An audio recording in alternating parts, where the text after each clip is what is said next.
HelloFresh is also an owner of Factor. So Factor is pre-made meal plans. If you don't like to cook your own meals with HelloFresh, you can use the link in my comment section and you can pick your meals from Factor. In the link, you get some free meals as well. So if you guys don't want to take the time to go ahead and cook the meals like I did with HelloFresh, you can go ahead and order your own meals through Factor. The meals are amazing. They have breakfast, they have protein shakes, they have smoothies. So if you guys want to use Factor, go ahead and hit that link in the comment section. It's amazing.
Go ahead and make sure you click that link, get you some Teej Hanley, and support the Media Man YouTube channel, and also support Teej Hanley.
Marcus Murray.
Macallan. You know what it is. That's so good. Man, that's the smoothest whiskey that you will ever drink. The smoothest whiskey.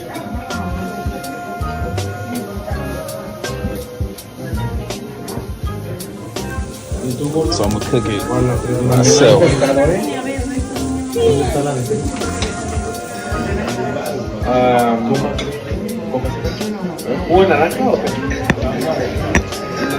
That's crazy.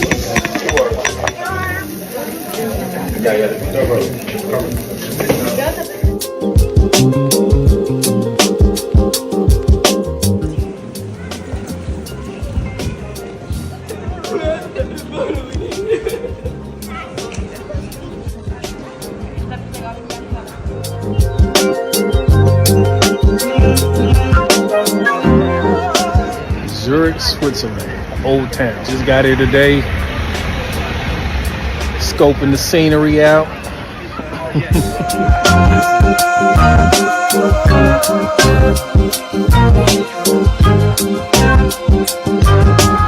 It's a shopping district. Started raining a little bit, but I'm prepared. You know what I'm saying? It's gonna be great. This is crazy. Look at this.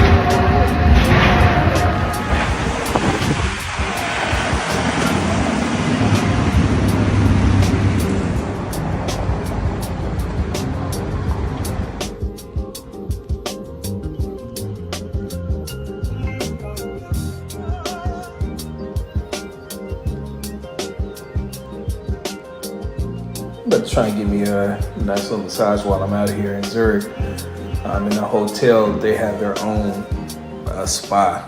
There you go.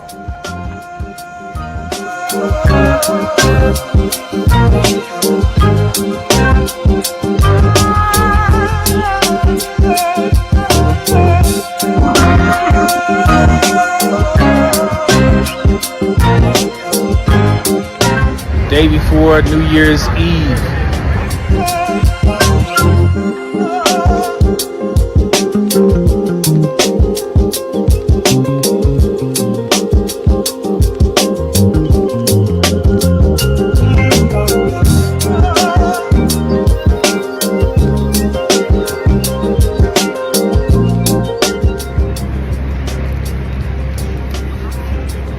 Globus.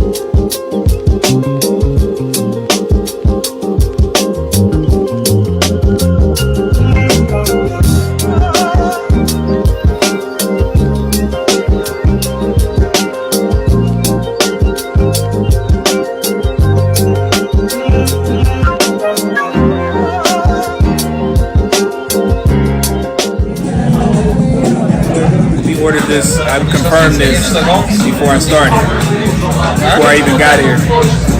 So that's all, it's a 5-course dinner, and they're gonna send out the food whenever we're ready. So we just got here, it's a nice place. So, nice little welcome drink here. So yeah, this is New Year, so Happy New Year to y'all, appreciate it. Thank you for the support, and I'm gonna enjoy my time in Zurich, Switzerland.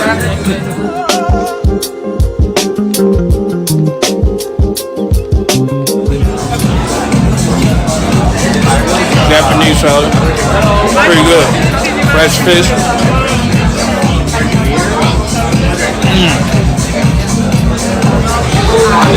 This is also a pork belly.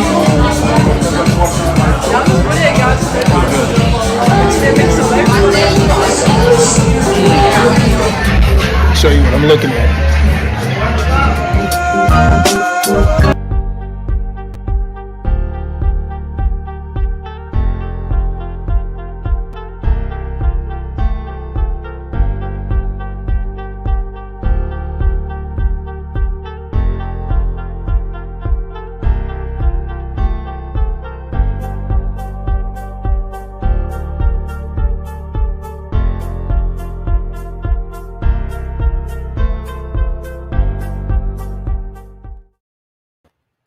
What's going on? Welcome back to another Media Man Live. I am excited to be here.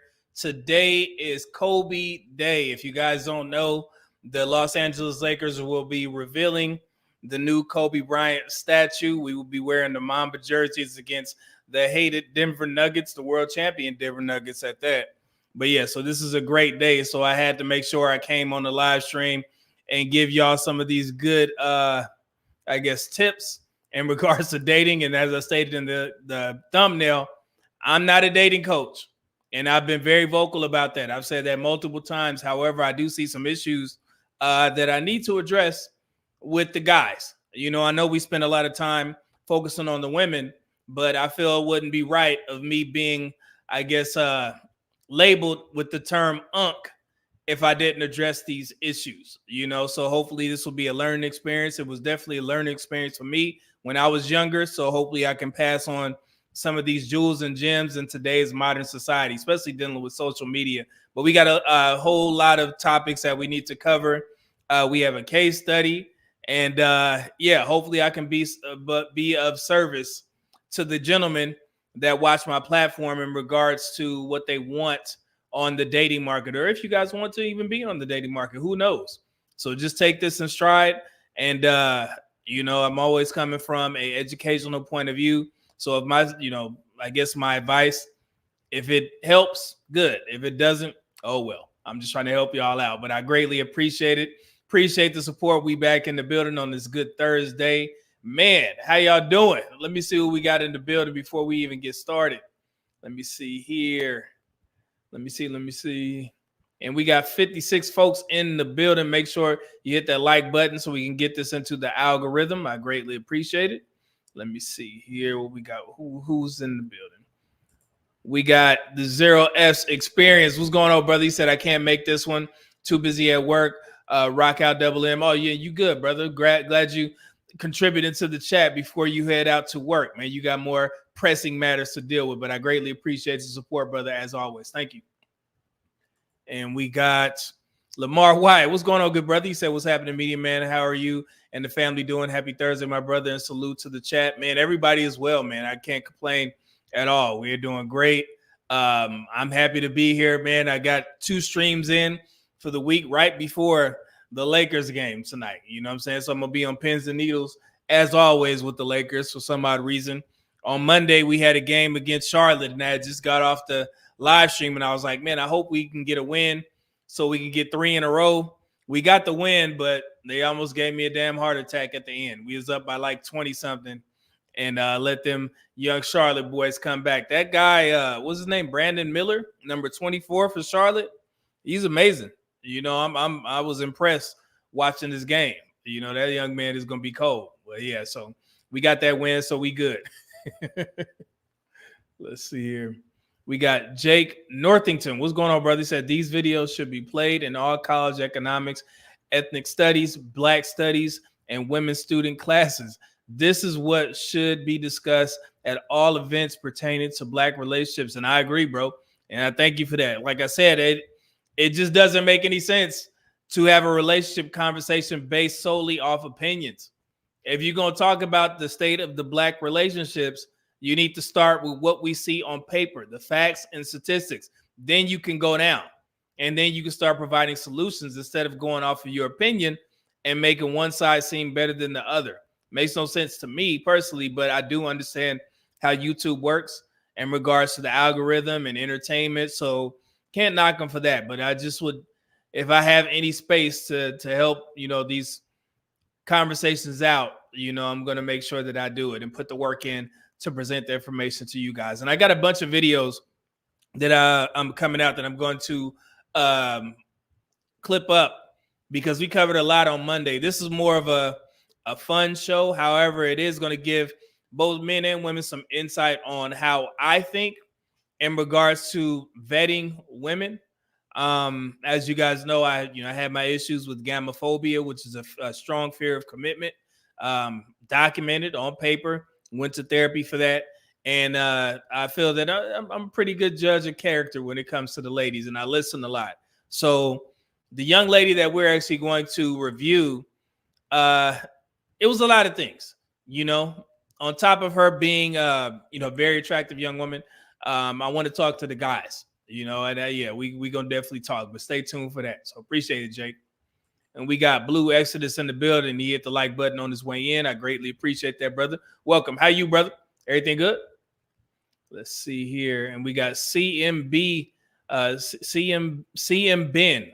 Nice. Okay, I guess you talk about Marquise Murray. You guys heard the music that is from him. He's a good, he makes mixes for music on TikTok and also on Instagram. So make sure you support the brother.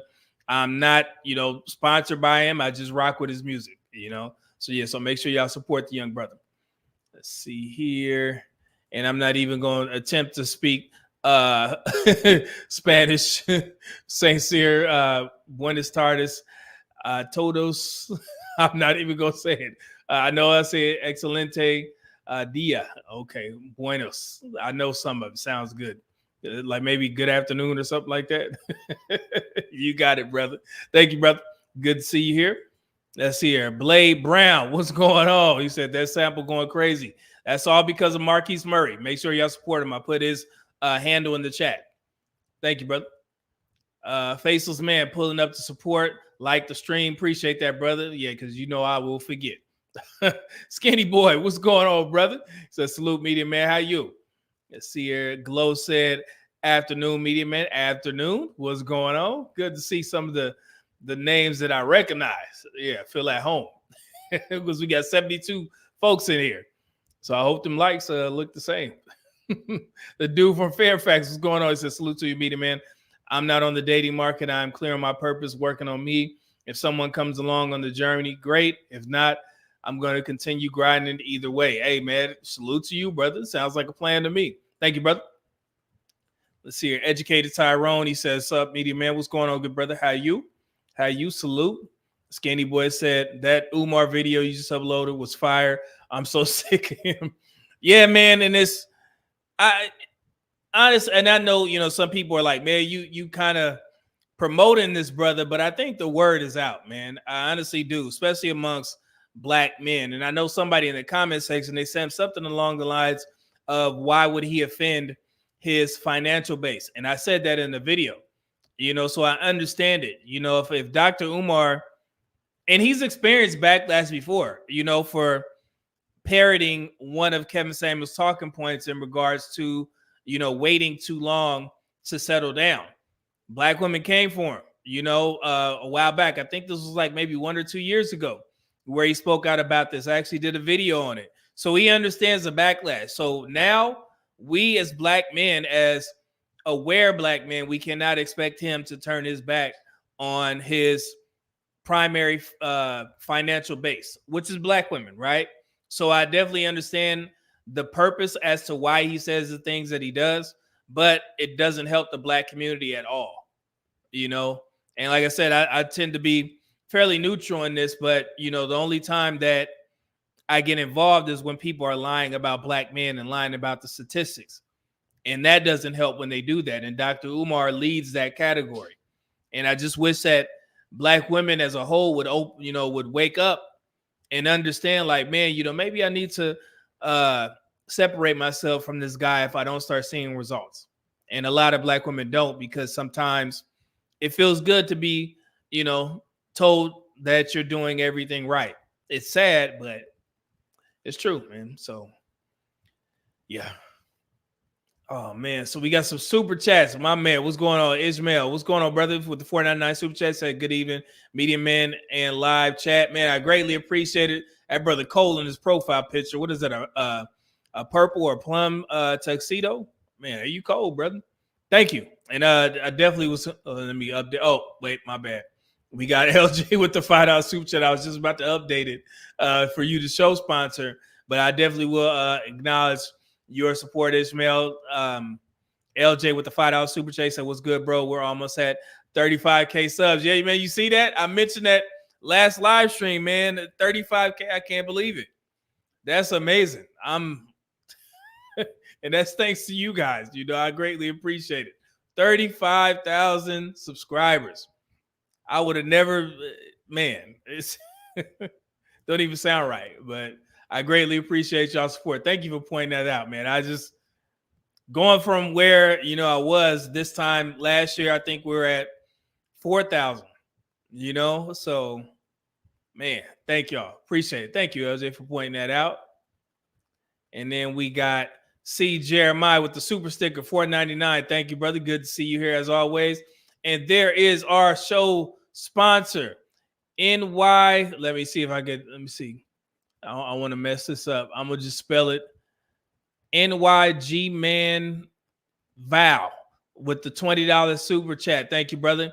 He says, Media Man, you have been the realest content out here. Keep spitting facts and not regurgitate the negativity they hear from someone else. Umar is the worst.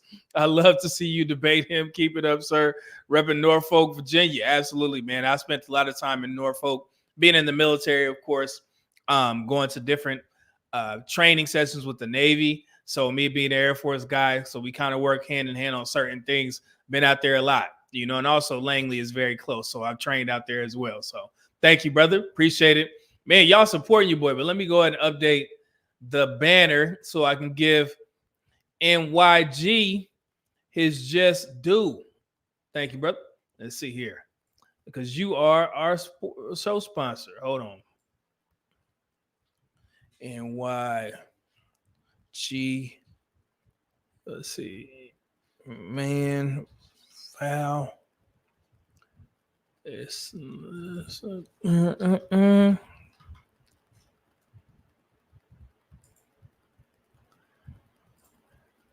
There you go, brother. Thank you for your support as always. Got to acknowledge. Thank you to everyone who sent their super chats already. Man, I greatly appreciate it, brother. Thank you.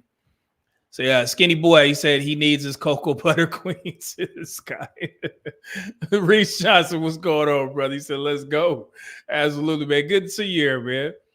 Let's see here. We got HVAC man with the $5 super chat. He said just got done in the field. This one should be a banger. Yeah, man. And I like talking about these conversations, also using certain women as avatars. But this one is not necessarily the same thing. This is me somewhat, critiquing the men. I've seen some feedback that I simply didn't understand, but I'm gonna break it down for you. I'm gonna definitely do my best, and again, I want to keep saying this. I'm not a dating coach, not a relationship coach. So whatever you hear on this live stream in regards to how I feel about approaching dating is based off of opinion and what worked for me. So I don't want anybody going out there saying, well, he's trying to be a dating coach. Trust me, I'm not, because I've made some mistakes in the past as well. Even though I'm on my way to being married, I feel that some of the, the insight that I have would definitely be necessary. So yeah, so we're going to talk about it. Let's see here. Dante Bryant, what's going on, brother? The $5 super chat said, brother Double M, how you, man? How's the family? It's Thursday, man. You good? One more day. We at the weekend, brother. See a Wrench Turner with the $5 super chat said Umar school is about to be as real as a $3 bill with Obama on one side and Boosie on the other. Support black male media. Absolutely, man. And like I said, I'm not going to even discuss that school until September, because that's the date that he set that is supposed to open. And I told you guys, and that if that school is fully functioning, I think it's going to open in Vermont. I'm actually going there to the opening. I'm going to take a trip to Vermont and be present for the opening of his school, because he said September. So I'm waiting. Let's see here. Trez, what's going on with the 199 super chat? Said peace, big bro. Medium man and the medium man Clay. What's going on, brother? How you? And then Big Boy said I'm from Norfolk too. Oh, y'all boys link up, man. And we got Jay Fleming in the building, passport bro extraordinaire. Jay working on big things, man. I know he is. So yeah, he's gonna be back stronger than ever, man. What's going on, brother? How you? Let's see here. And we got Prince J. I'm from the Caribbean, but Black American women honestly hate you guys. Jesus. I hope not, but it sort of do seem like that. Lord have mercy. Welcome, brother. Let's see here. Big Boy said, I'm here so I won't get fined. You good, brother. Oh, man.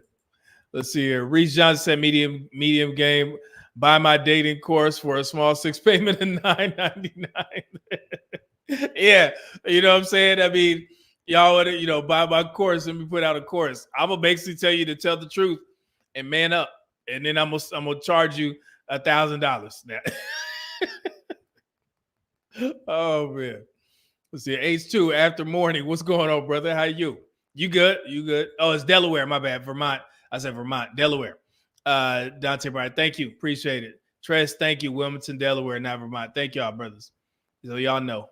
Yeah, I knew it was one of those states over there. But yeah, I'm gonna go if that opens. Let's see here. We got Truest Dude say, yo, meeting man. What up, Playboy? Chat, what up? What's going on, Truest Dude? That's a cold name. I always like Truest Dude. D320KG with the 499 super chat said much respect to you, meeting man, coming from Yorktown, VA. Oh man, we got VA in the building, man. Shout out to y'all boys, man. So, and I'm glad y'all like that video. And like I said, I was very adamant when I was talking to, the African men, because their voice is necessary, especially when it comes to relationships. Because one thing that I noticed about these Black relationship discussions, it seems like even the guys who pander to Black women, even the guys who pander to Black women, even the Black men who aren't involved in relationship conversations, I think Black women are under the impression that these men don't have standards as well. And the reason why I say that is because I follow this TikTok channel called Shits and Gigs. I don't know if y'all heard of these two Black men.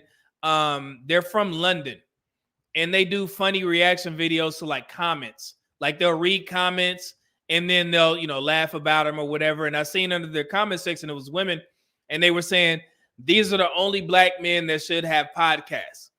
And I read it and I was like, these women are under the impression that just because these guys make funny or comedic content, that they don't have standards in their relationships. And of course, they're not going to come out because this is not their lane. However, they seem like even the men who disagree with the things and the talking points that we discuss on my page, they assume that those guys don't have their own standards as well. And that's why you never see those guys with the types of women who don't agree with the talking points that we're discussing. And that should tell women something, right?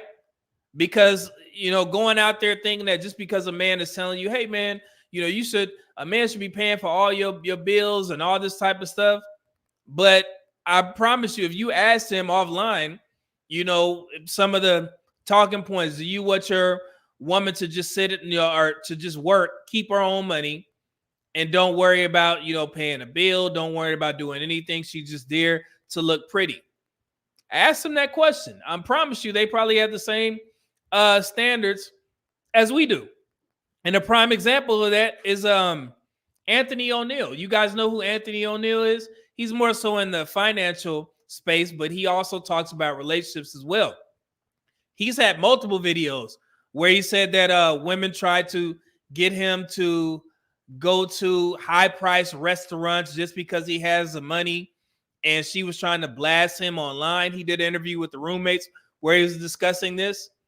And this guy would, in some instances, would be considered a pander. But he has the same standards that men here discuss. So, I mean, I don't want women to get it twisted. Like, yeah, these guys are getting y'all for y'all money by telling you what you want to hear. But I promise you, if you ask Tony Gaskins, he probably had the same standards, but he just can't say that. Same thing with Anthony O'Neill. Same thing with Stefan Lavoisier, right? They probably have the same standards, but I get it. They can't be vocal, and it's understandable. It is what it is. I couldn't do it, but it didn't, I understand. But yeah, they got the same standards. So see here, we got another Truest Dude. He said a little something for the private jet fund. Greatly appreciated, brother. Thank you. He said, thanks for the love, bro. Oh man, you good, man. You always supporting your boy. Said they only want to entertain. They only want dudes to entertain. Yeah. Let's see here. And we got, let me see. Primatology with the $5 super chat. Oh, thank you. You said if Media Man debates Dr. Umar, Umar is just going to say, I hear you, brother. But as a man, into the same point the interview is pushing back on. Yeah, man. And with honestly, with the debate thing, it's, if you go back to the premise of debate, you know, it has to be respectful. And from the most recent interviews that I've seen Dr. Umar have, he interrupts, he's loud, you know, and it's just, it muddies up the conversation. So there would have to be some level of moderation that mutes that brother so I can get my points out. It's just funny. I noticed that, like, yeah, I think the louder you are and you have those same black struggle talking points, then the crowd is going to be on your side, you know. And I noticed that during that most recent interview that he did. If you guys didn't see a little bit of it, go back and watch my video that I just released. You know, black men spend money on, you know, partying and all, you know, drinking or whatever, and that's all you got to say, and the crowd's gonna be like, yeah. It's funny, man. Heavily swayed. See, Thomas Bland said, I'm here for Bible study. Absolutely, man. Oh, yo.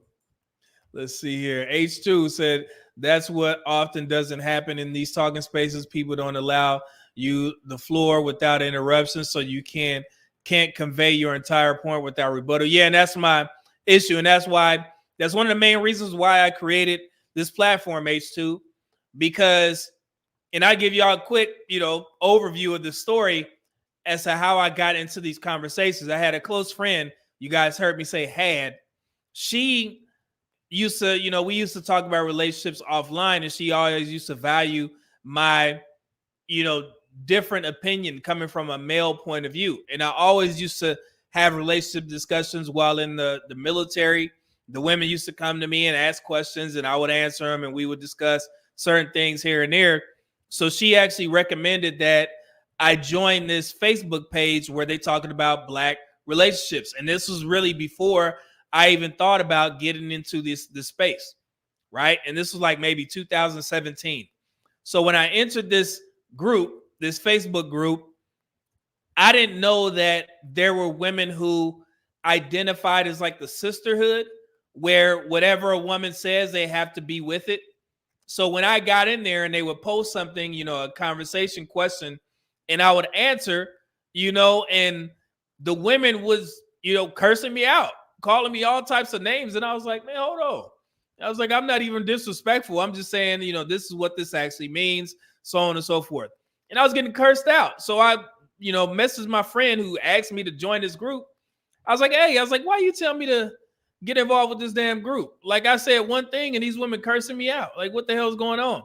And she was like, oh man, once you get past that, you good. And I just started watching and scrolling and looking.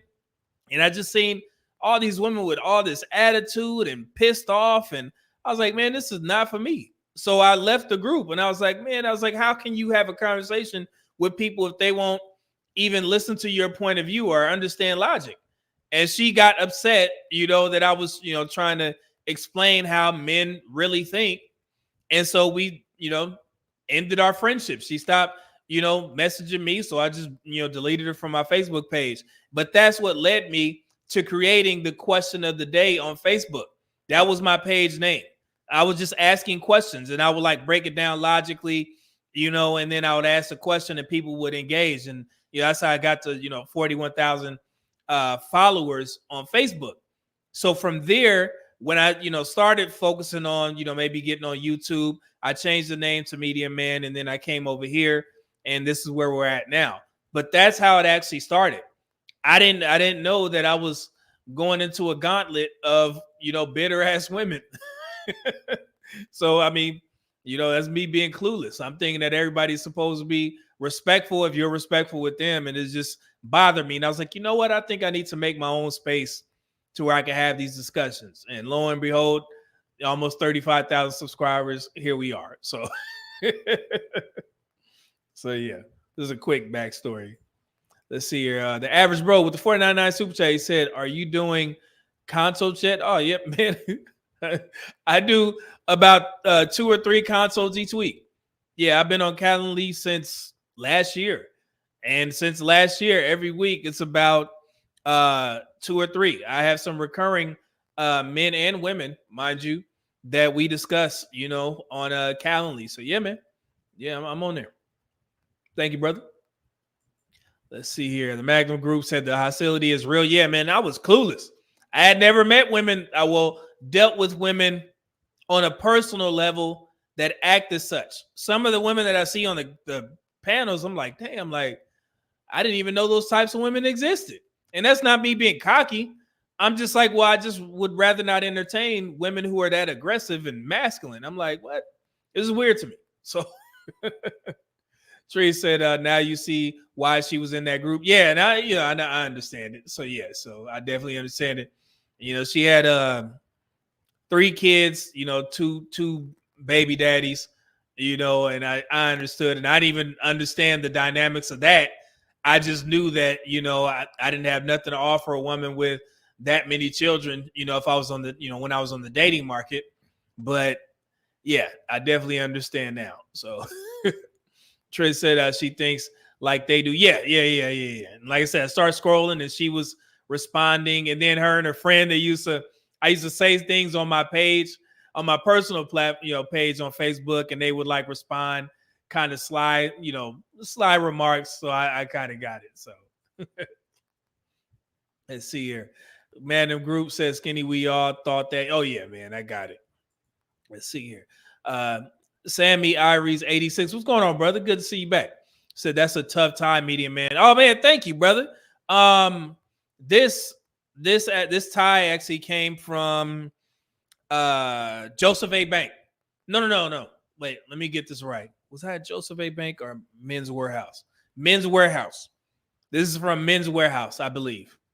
If I think I mentioned that a while back when I wore this time, maybe 3 months ago. It's from Men's Warehouse. So yeah, nice paisley tie. I wish y'all could see it. I'll put a picture up after the show. But yeah, this is one of my favorite ties. The color really pops. So thank you, brother.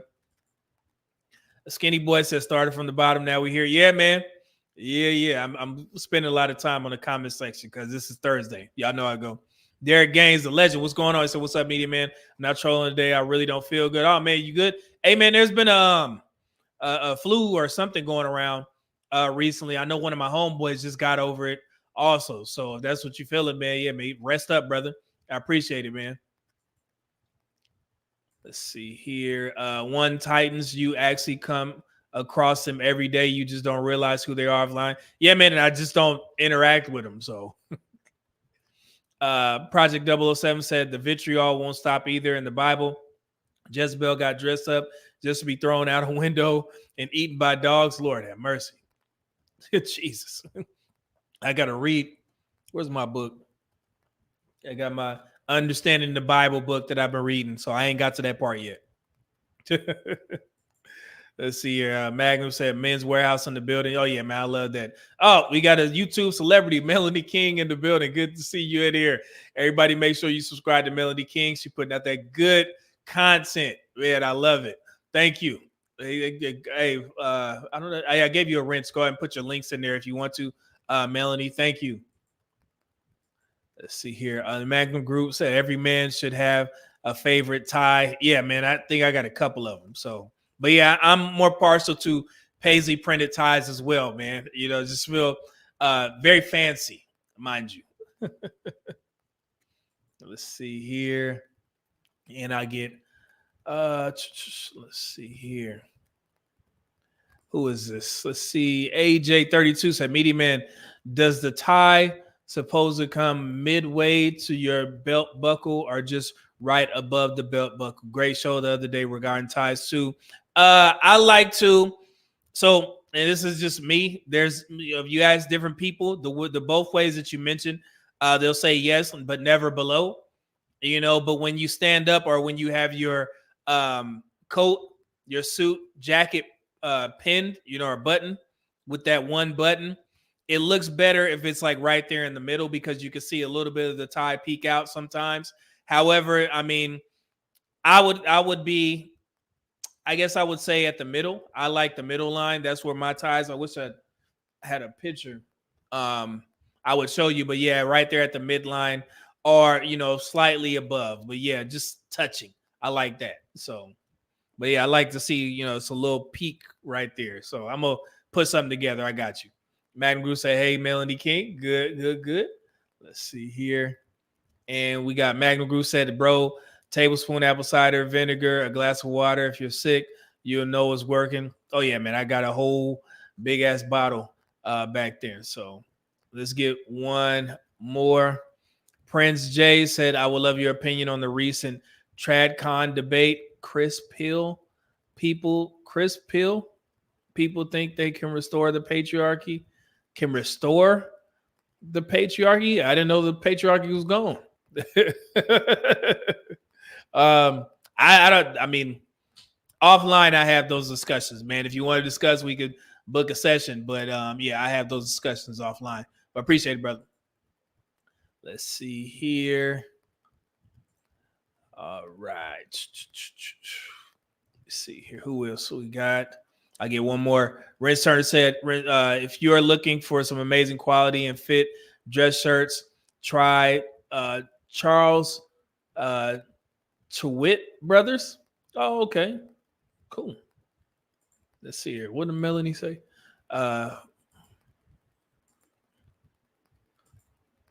Melanie King says, in Genesis, a 304 was ran through by every man in the Bible, in the tribe. Then her body was cut up and sent to the other 11 tribes of Israel as a warning gift for them to repent, or warning for them to repent. Bibles, Jesus. I said Jesus. Man, let me get my book out. Hold on. Hopefully we get to that part here in a second. Godly. This wild stuff, Yeah, I got a lot of learning to do. Primatology is wild. I'm liking the double-breasted vest too. They also help your ties pop, and they pop against the shirt. Yeah, man. And it's I think my lighting is too dark, but yeah, it's like a contrast here, but it makes sense. I promise you. So, but let's get to the first video, man. So, and this is for the guys, and also hopefully the ladies are watching as well, the single ladies as well. So there was a young woman on the Kendra G show. Very attractive young woman, in shape, no kids. I think she lives in Atlanta, Georgia, right? And she got a lot of pushback from men. And I didn't understand why until I watched the video. And there were a couple things that you can point out. But all in all, I'm going to be perfectly honest with y'all brothers. Y'all being too picky. Seriously. Because it's a lot of things that go into how you vet a woman. And I can promise you this. Kendra G has had way worse guests than this young woman here. And the pushback that she got from men was pretty crazy. And it also showed a lot of guys' true colors. Because none of the things that I'm going to mention, there was no men that pointed these things out. They didn't put two and two together. And that's how I kind of know that there's not a lot of men that have a lot of experience with women. And this is going to be an educational moment for both men and women, because you guys, especially women, need to understand how certain things sound to a man that has a lot of experience with women. And also for the guys that you are so busy focused on trying to, I guess, hate women. That's too strong of a word. Dislike women in these spaces, that you fail to realize that what this woman is bringing to the table is something that you may have to deal with, but you would never know. The only reason why you know her backstory is because she decided to be a guest on Kendra G's show. But at the end of the day, none of this information you would never have, because she would never tell you, right? But if you read between the lines and you put two and two together, you can understand where her flaws are, but they are very minimal compared to all of the other guests that Kendra G tends to have on her show. And for this young lady to get the backlash that she got, I can understand why a lot of women are jaded to come into these spaces, because if she gets the pushback, then what would, if you come in there as a, quote unquote regular woman, then how are you going to be welcomed? Right? So, and let me hold on. Let me show you some of them. Should I show these comments before? I'll show them after. Think it'll make it a little bit better. Yep, I'm gonna make it a little bit better. So, what is this? Why aren't you testing your subs? Is this a troll? Is this a troll? Do anybody know Tone 45 testing? I don't know what that means. I give you a couple minutes to explain yourself, brother, before we go on there and hit that block button. Let's see here. Let me know. Never be one. Never be one. What is that? I'm lost. Okay. I'm gonna leave it up to the moderators. If y'all in there, yeah, ask Tone some questions. I don't know what it means. I just saw it before I got into the video. That kind of thought me, when I get, comments like that, it kind of throws me off guard because I tend to shut the comments off on StreamYard. You can close them while you're doing a video, but right before I was about to click the link, it popped up. So let's see here. Rejan said he's a B1 guy. What is I don't know what that means. Oh, here we go, Tone. Tone finding out if your subs would say the same. Say the same about what? Black first. Okay. I'm learning. So yeah, like I said, B1. Let me see. Primatology said B1 is a phrase professional Black Truth uses, but it's out of context here. Maybe he's saying he wants to know if your subscribers are Black, but how would you verify that? I don't know. Black first. Okay. I'm Black first too.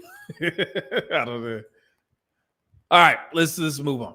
Okay, so let's get to this young woman on the Kendra G show. And right when we start the show, you could tell, or start the video, you could tell this young woman is gorgeous. So yeah, and you'd be like, well, why did she get the pushback? I'll show you in a second. Here we go. Yes, Lashara. Fair use. Lashara. Okay. Thank you. Okay, thank you so much. Lashara, where you calling us from, honey? I'm calling you from Atlanta, Georgia. Lashara, ATL. How old are you? I am 27 years old. 27. What you do for a living? I'm a hairstylist here in Atlanta. So yes, sole proprietor of a small business. One thing Atlanta got is churches and hairstylists, child, and rappers. They Churches, do. rappers, and hairstylists, they all live in ATL. And makeup artists. Y'all good though. Oh yes, I do hair and makeup. Okay. Lashara, right? Yes, Lashara. Lashara, ATL, 27, hairstylist and makeup artist. You have any children? No children. No kids. What's your zodiac sign? Aquarius. I just had a birthday, January 20th. Okay. All right. You looking good, girl. Let's get into it. Lashara, Atlanta, 27, Aquarius, hairstylist, makeup artist. No kids. What kind of man you looking for, babe? So first off, I'm looking for a man who's very respectful to himself, his peers, his woman. All right, let's stop there. And I'm glad somebody mentioned this. So as you guys see the young woman on there, very attractive girl. Look at this.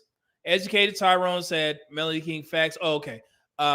She working the short hair and the collarbone. So as a guy who's been in the gym for almost 20 years, you tend to point out certain things that most men don't. And one of them is a woman's collarbone. If her collarbone is showing, and if you guys remember, Kevin Samuels used to discuss this all the time. But as a man who works out, it is very important because that tells me that a woman is either in shape or she's predisposed to being an ectomorph, which is a woman that has a hard time gaining weight, right? Which is a good thing. This woman actually works out. So her collarbone is for the fact that she has low body fat. And also, if you look at her arms, she has very slender arms, which leads to very skinny wrists, which is another tell that men who are, in the gym and they're used to being around fit women or dating fit women, you start to notice these things, right? And also you can see her shoulder gait, her posture is nice, so you can tell that she works on her back. These are things that most men won't see if you're not in the gym, right? Or unless you're told. So she is absolutely in shape. And if you look very closely, the dress that she's wearing is form-fitting. And you can also see her abdominal wall through the dress. So that again is another sign that this young woman is in very good shape, good to great shape, right? So that's a good thing. She's only 27 and she's already in the gym. So if you guys remember what I told you, if getting a woman who is in shape and, if that's important to you, then you need to get a woman who already goes to the gym. You cannot rely on a woman who has the fat landing in the right places, right? Big booty, big breast, small waist when she's young, 27. When 29, 30 hits, that's when that metabolism will start to slow for women. And then you add on a kid. If you marry this woman and she's never been in the gym and she gains that 30 to 40 to 50 pounds or whatever, and now you're like, okay, it's been 2 years. The baby fat is still on. When you going to go to the gym? She's never been. She don't know how to work out. So if it's important to you, then you need to get a woman who was already in the gym, right? And this is what this young woman is. And she's going to elaborate even further as to how dedicated she is. But if you're a man who is not in the gym and you have an issue with this woman, then you need to start reevaluating yourself, because your issue may be because you don't qualify, right? And I've already told you guys multiple times on videos, going to the gym is very important for a man. More women than not like muscular guys or like men who are in shape. So when she goes on to say her requirements for a guy, and I see men in the comment section complaining, I'm going to start thinking it's one of two things. Maybe you don't think that this woman is in your, in your dating pool, or you may be out of shape.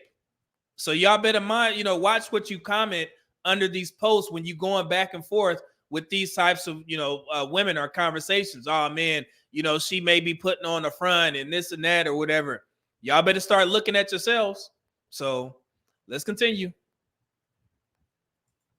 I'm looking for a man who's going to pour into me as much as I'm going to pour into him. He's kind, he's compassionate, he's very understanding. Even in a moment when I'm not able to articulate myself very well, he just... Melanie King, yeah, she does. That's the young girl from what's one of her standout roles. I know it was the one Sunset Park. Yeah, Sunset Park with the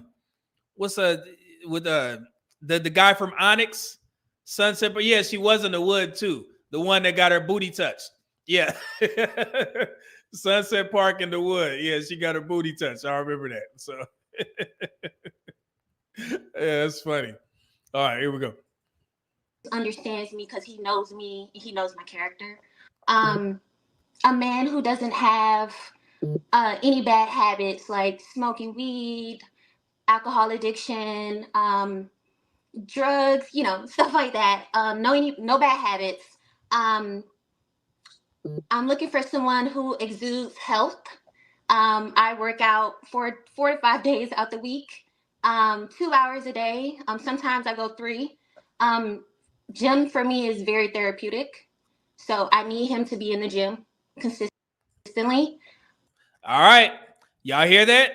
So that canceled out a myriad of black men, because she tends to, she says she dates all men, but I'm pretty sure that she favors black men. And we already looked at the statistics, overweight and obese.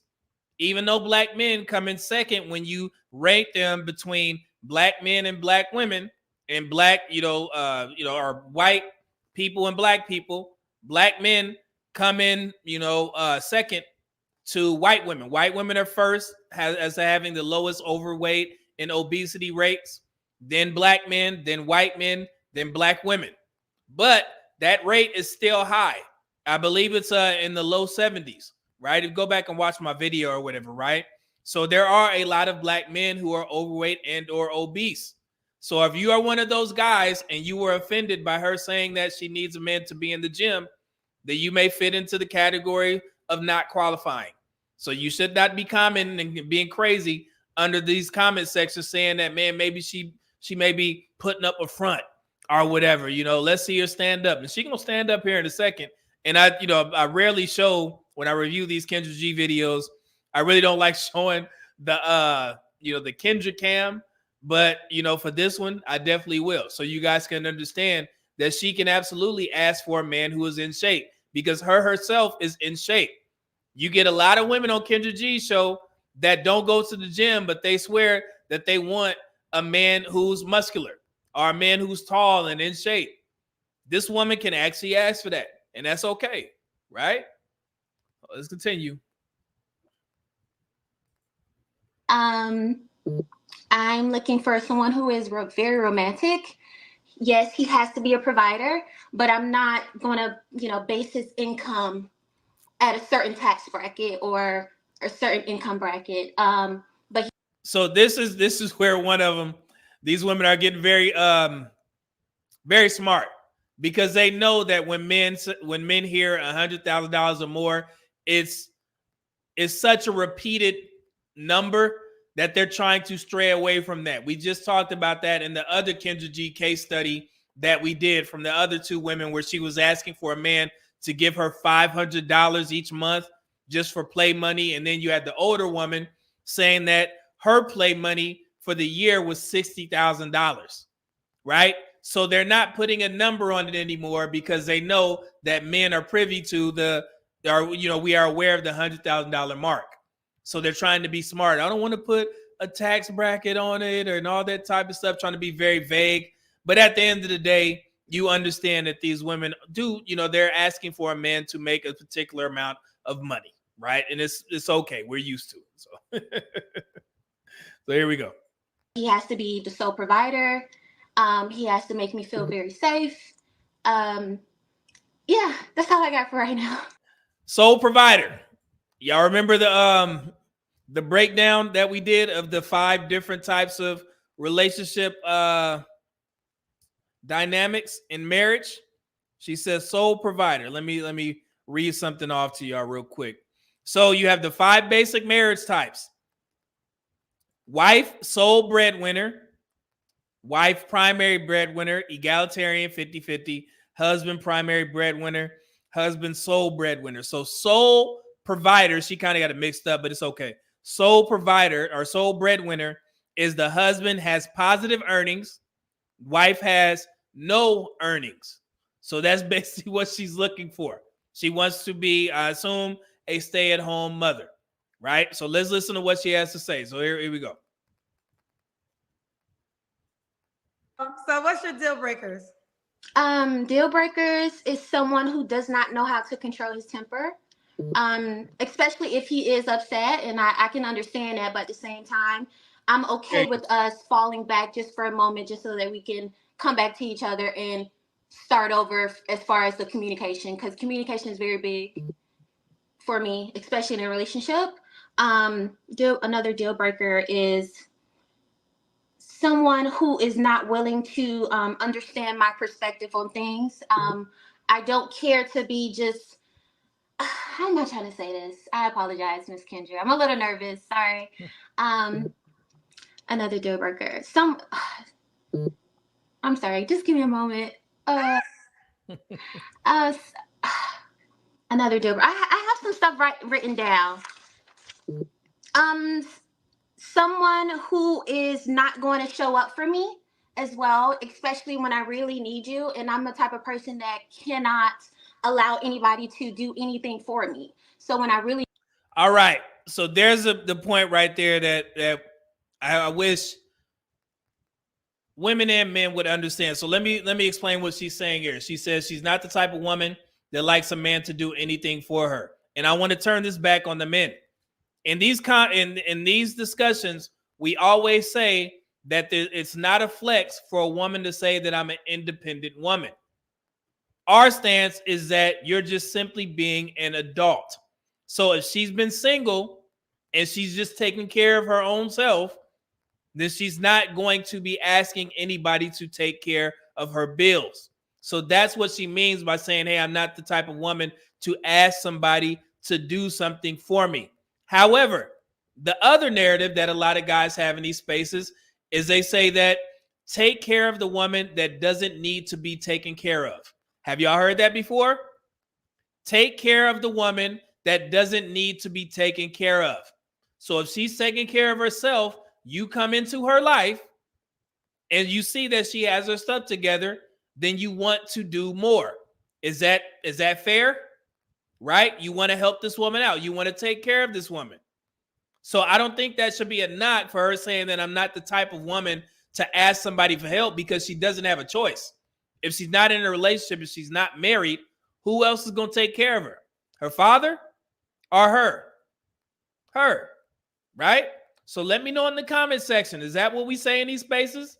Take care of the woman that doesn't need to be taken care of, and you treat her like a queen, right?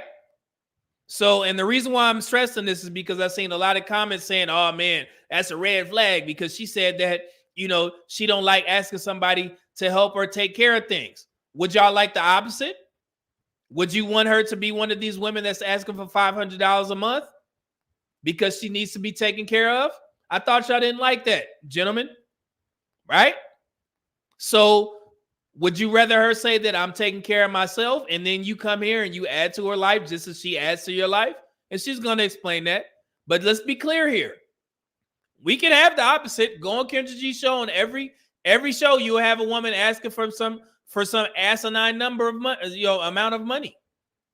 But here you get a woman who seems to have her stuff together, and now y'all still complaining. Not saying y'all in the comments, but from some of the responses that I've seen on certain videos. So I want to be clear on this. Right? Let's continue. I need you, that means that I need you. Someone who is reliable. What else? Someone who is just going to put me in a better, position and amplify my life. Okay. Okay, go ahead, sir. Oh, you go ahead, honey. I also do want to mention my hobbies. Besides working out, I do enjoy playing chess. I just got my certification for scuba diving. I also enjoy riding a motorcycle. I have a Honda CBR. Potentially, I would love to upgrade to a higher CC bike, but I would love somebody who wants to enjoy riding on two wheels with me. All right. So that's it. And I want women to listen to this, right? That's one of the issues that she's going to run into, because there's not a lot of men who ride motorcycles. So she just narrowed her dating pool down to a small amount of men. And I can actually tell you how many men ride motorcycles. Hold on. 1 second.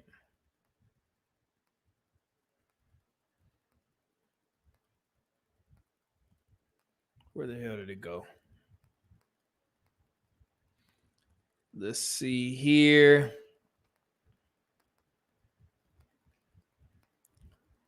It's somewhere around, I remember it was like 4.3 million registered motorcycle riders in the United States, 4.3 million. If you extrapolate that out to 332 million people that we have in the United States, that's not a lot of people, right? So basically what she's saying is she has certain requirements that basically means that she needs guys to come into her word, or what's the word we say here? Like get on her program. So that could be one of the realistic red flags that men see. She wants a man to get on her program. She's very adventurous. She likes to scuba dive. She likes to ride motorcycles, right? She likes to play chess, which is a good thing. Takes a lot of intelligence to play chess. I'm actually learning right now as well. But yeah, she's literally looking for a guy to get on her program in some aspects, because I have friends, one of my closest friends said he rides motorcycles. He's from South Carolina. He used to, attend bike week every year while we was in the military. It's tough to tell somebody to stop riding motorcycles. So if you come into this woman's life and you say, hey, I don't ride motorcycles. You need to stop riding them because that's very dangerous. And if we have kids, I don't want you to get in trouble. It depends on her if she wants to get rid of that hobby, right? Because it's very tough to take that away from somebody who's used to doing that. So if she's serious about dating, then she's going to only look for guys who are muscular, right? Who ride motorcycles and want to be a sole provider. And that's why I wanted women to be in this comment section as well, so you guys can understand how you lower your dating pool by the stipulations that you have, right? Is that fair to say? So I just wanted to be clear. So let's continue. Yeah, go ahead, Miss Kendra. All right. Listen, okay. So does the guy have to look a certain way? No. And what I mean by that is I don't care about the race. I care more about his character. So a color does not matter to me. He doesn't have to be a certain height, but if I had to prefer 5'8" and up.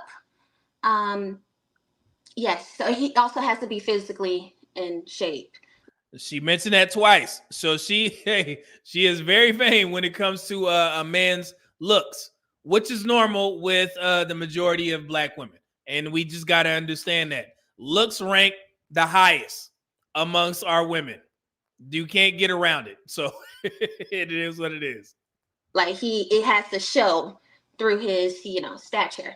So you want to fit me? You're very fit. Now, you said earlier you don't have a money requirement, but you do want to be a provider.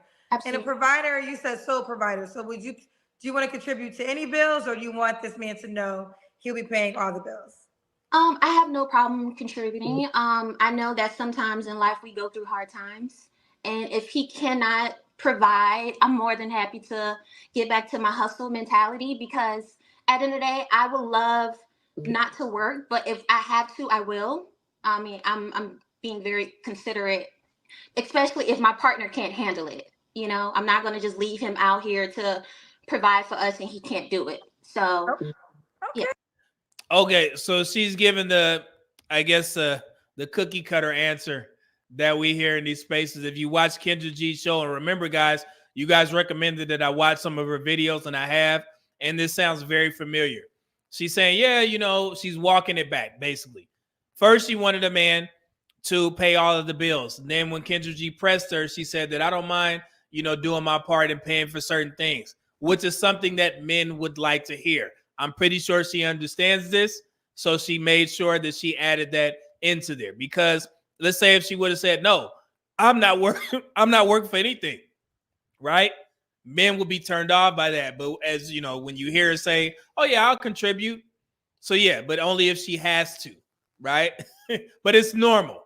So it is what it is. Is that fair? You guys watch Kendra G show?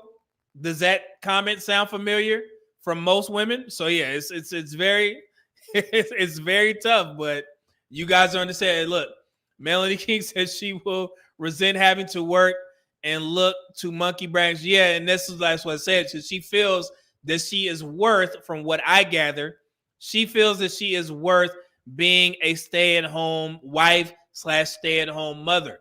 So if you put this type of woman in the position to work, then she's going to be looking at the next man, especially if she ain't got children. So that may be a thing. So these are real things that both men and women need to learn from. Instead of just simply trying to assume what you hear this woman say, just listen. And you can come to your own conclusions if you understand women. So I'm glad Melanie King said that. Appreciate it. Listen, they like you, girl. Now it's time for the Kendra Cam. Okay, so this is the Kendra Cam, right? All right. So typically this is what gets all men, right? So let's take a look. Now you don't have to do this, but Sam Major said, Kendra, can you ask her to do a 360 turn for the Kendra Cam? But you might want to, because you like to work out. So they want you to do a full turn around when you do the Kendra Cam. Okay. That's on you though. If you don't want to show your backside, most girls People want to show it though. Oh, you're small petite, but you're in great shape. Yes, I have on my little comfortable socks, but it's all good. So yes. Okay. What y'all think, brothers? Right? So she looks good. She's in shape. And trust me, I've seen over the last 2 weeks, I've watched, I want to three Kendra G premieres, right? You know, her live stream videos. And she is by far the most in shape young woman that's actually came on her show. Right? So yeah. So she looks good. Yeah. Prime VA said her body looks nice, can't lie. Yeah, man. Yeah, she looks like she's under 5'4", Mr. Donnie Mac. Fun size. Don Neo Pepe, she got it. Yeah, man, she looks good. You can, and that's one thing that I noticed, man. A lot of guys be scared to say that a woman looks good in these spaces. What the hell wrong with y'all? It's okay. You can say that a woman she's attractive. Everything else don't have to add up. Don't mean that you got to shoot your shot at her. But if she look good, she look good. It is what it is. So let's continue. Yeah, this is a good comment. Educate Tyrone. Orange looks good on her. I'm perfectly honest, man. Orange on black women always looks good. Orange and that neon green. That makes a black woman's skin pop, in my opinion. So let's continue. All right. You look good. So you're petite. Yes. Like one. And hold on. Let me say something. All Kendra G said is she looked good. I was kind of pissed off at that because I've seen Kendra G give overweight women better compliments than that. Like, Lord have mercy. Like, she said, "Oh yeah, you look good." I'm like, man, I've seen, you got that booty, and these women be swelled and swole. I'm like, man, why you can't give this woman her props? Like, roll with the $4.99 super chat. So, Lord, maybe want to move back to GA singing Gladys Knight. Said, I'm going to find. Oh, man. Hold on, look. And see, I'm not the only one. Sammy said Kendra downplayed her for sure. Yeah, I didn't appreciate that. I'm like, man, I've seen Kendra G go crazy for a woman who is overweight, obese, but she got a booty. But this woman, oh, you look good. Oh, man. The International Quiet Store, $2 super chat. What's going on, brother? Said the hardware is okay, but the software is defective. See, and I want to know why. But you guys haven't even seen the biggest red flag. Let me show you something. Let's continue. I'm gonna put y'all up on some game. Here we go. 131 pounds.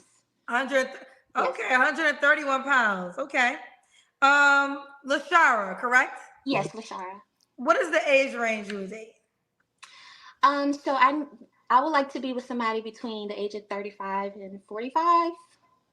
You want to go older, okay? So go older. She's 27, 35. What she said? 39 and 45. Is that what she said? Somewhere around there. This is normal. So that's why I don't understand why women get so upset when men date younger. Well, we know what it is. It's double standards. It is what it is. So let's continue. Now, could he have kids already? No kids. He cannot have kids. No kids. I want to have my own family, so I'm not accepting outside children. And that's very fair. I would tell this young woman the same thing. And it's the same thing that I would tell men. If you don't have kids and you're in a power position, you got your stuff together, you don't need to be dating or trying to marry a woman with children. She has that right. I've seen some other guys in the comment section complaining. I'm like, brother, this woman 27. Why would she has the option to say no? I don't want to date a man with children. It's okay. I'm not saying that you guys are saying that, but I did see it under some comments. She could say that. It's all right. Let's continue. All right, fellas. She has no kids. You can't have no kids. And you obviously want children, correct? Yes, I do. I want to. All right. So, Lashara, when was your last relationship? Now, I got to stop right here. This is a perfect question, Kendra. Now, this is where you guys need to listen. When was your last relationship? This is a very important point. Let's continue. To be very transparent with you, I've never been in a relationship in my 20s. I've dated, in grade school years, but nothing serious. That's the biggest red flag. No guys mentioned that in the comments that I saw. So basically what she's saying, when she was in grade school, I would assume high school. When does high school start? 14 years old? From 14 to now 27. She has never been in a relationship. Do you think she's a virgin? Let's listen. So yes, I feel like I took this time to really learn myself and grow. And yes, there was opportunities to actually be in a relationship with other guys, but I chose not to. I wasn't ready, and I was just being transparent, so I would never. No, okay. Do you date? I'm assuming men approach you often. I mean, you're an attractive woman. Yes, they do. Yes. So you've been dating throughout your 20s, just no actual, that's my man, I'm his girl. Yes, Okay, there it is. Thank you, Kendra, for asking the question. So if she's never been in a real relationship, but she's been dating, then you can assume that she's had sex. I wasn't sure at first because I thought she would come back and say, hey, I'm a virgin. But Kendra G asked a really good question at the end of this, back and forth, right? So you put two and two together.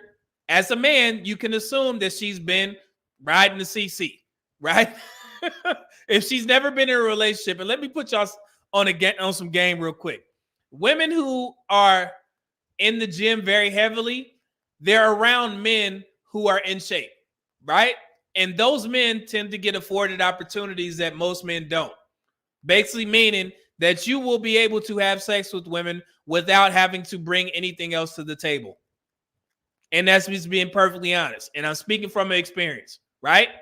So she's been around men who lift weights, grunting and sweating, and she's dealt with those guys, I'm pretty sure, but it's only been on a, situationship type thing because she's never been in a relationship. So that's when you start asking the questions. You seem to be around a lot of men all the time in the gym, motorcycles, scuba diving, all these types of activities involve a lot of men, right? And you could do the research for yourself, especially on scuba diving. I know a lot of people like, well, how you know a lot of men go scuba diving?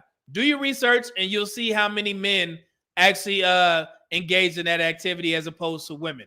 So she's around a lot of men. She's getting hit on. She's attracted to those guys. She typically only dates men who are in shape. So you can assume that she's been sneaking in with those types of guys. That's the biggest red flag, right? She's never been in a real relationship.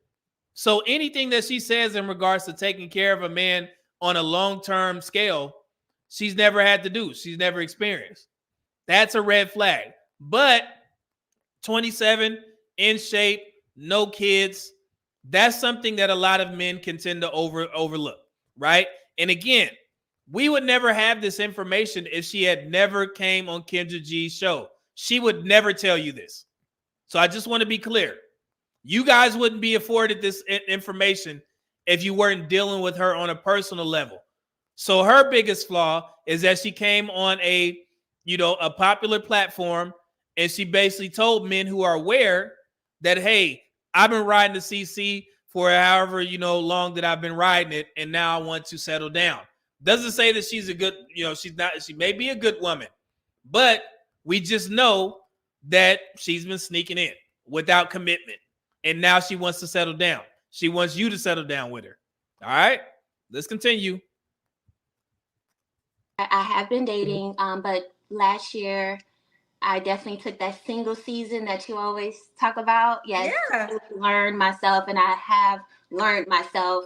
And every single day that I move through this world and navigate through this world, I just want to learn myself and face different challenges. So, yeah. Okay. Now, you don't have to answer this question, but I'm going to ask. When's the last time you was intimate with someone? I choose not to answer. Okay. So that was her opportunity to say, I'm a virgin.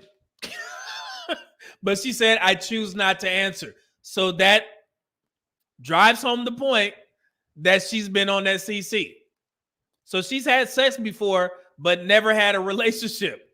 That's the red flag, gentlemen. And that's one of the main reasons why I want to share this video, so you guys can start listening to what women say when they're trying to be vague. Her saying, I've never been in a relationship, I'll choose not to answer, basically means that she has a guy that she goes to get her needs met. And that's what typically happens with men who are in shape. I played that position multiple times before, guys.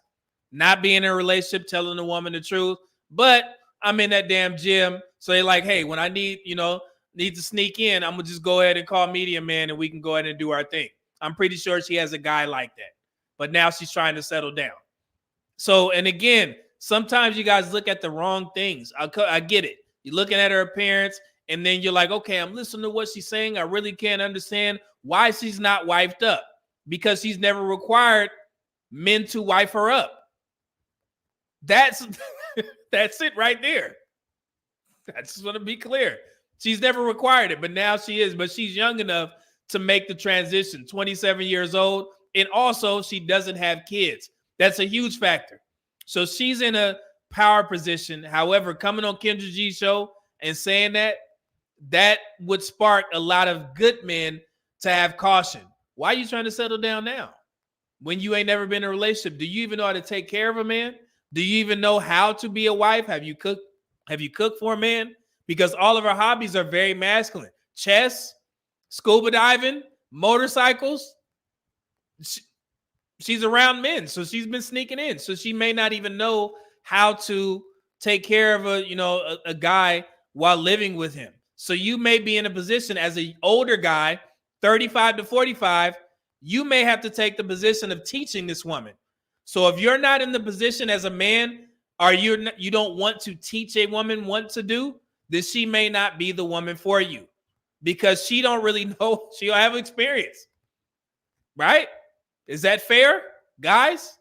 So yeah, so if you want to teach a woman, here you go. If not, then hey, this may not be the woman for you. So let's continue. 3 flaws you have to work on when it comes to a relationship. I have a lot of flaws, but the main ones is putting too much pressure on myself and not showing grace. I'm not allowing myself to rest. And the third one would be when I am frustrated and overwhelmed, I tend to shut down. So, yeah, those are 3 flaws. Now, do you want the guy to be in Atlanta? Preferably, no. But I am. And hopefully, y'all, it was some women in there. I know Melanie King's in there. I don't understand why women will live in a particular city or a state, and they'll say, I don't want to date the man in that particular state or city. How does that work? Well, I'm willing to, and let me put the ladies up on some game. If you one of these women that say, hey, I don't want to date the men in my city, but I'm willing to travel, you just gave me a pass to cheat. So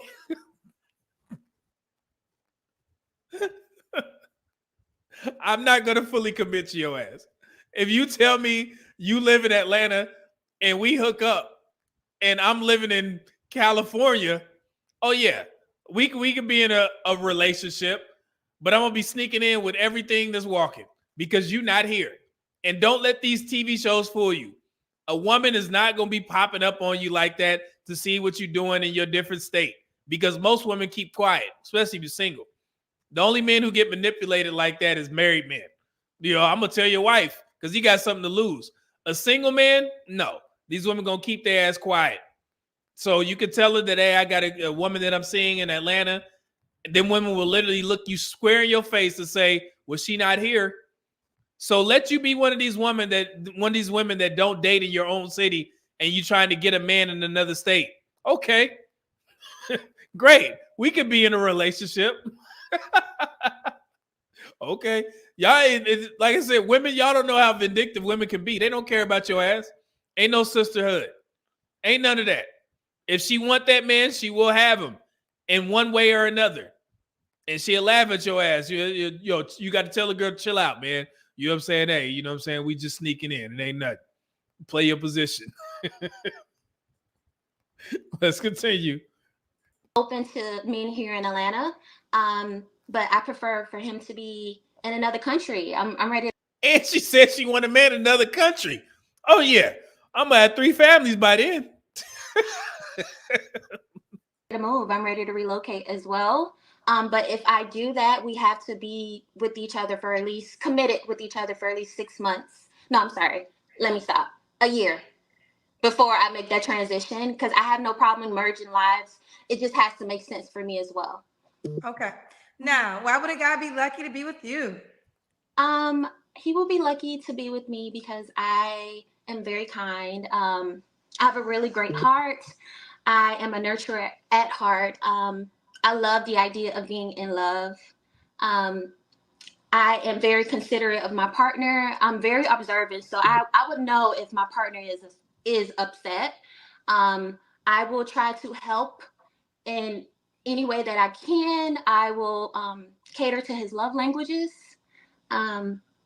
I just want to be a team player. You know, I don't want to just sit on the sidelines and not add to him as much as he's adding to me. So that's the end of the video, but she's trying to conjure up some conjure up some good talking points, but it's cool. But yeah, man, but the reason why I wanted to share this video is because I've seen a lot of men missing some of those glaring red flags, and it made me realize that I don't think a lot of men listen to women. And I'm glad that some of you all in the comments actually noticed this. I'm glad Melanie King was here. She could point these things out as well. But yeah, y'all got to pay attention to what, they say, instead of going off of, I'm going to just assume that this woman is a chameleon. No, she'll tell you if she playing the part or not. And you just got to listen.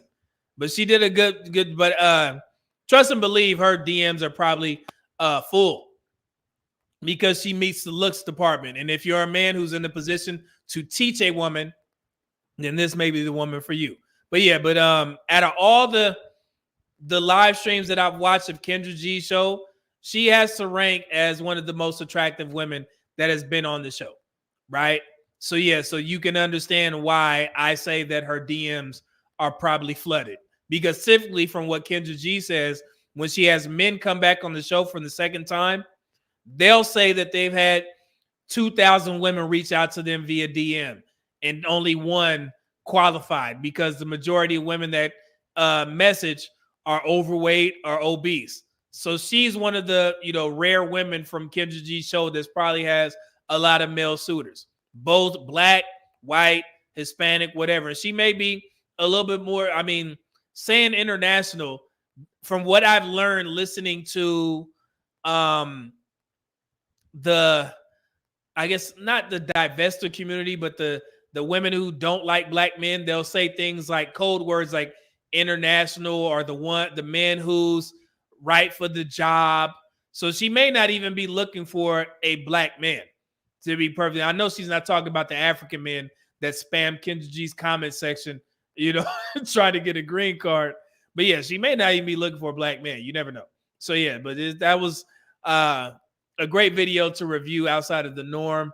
So hopefully y'all gain some insight on that, and it helps you out moving forward on the dating market to understand how these types of women, very attractive women, move, right?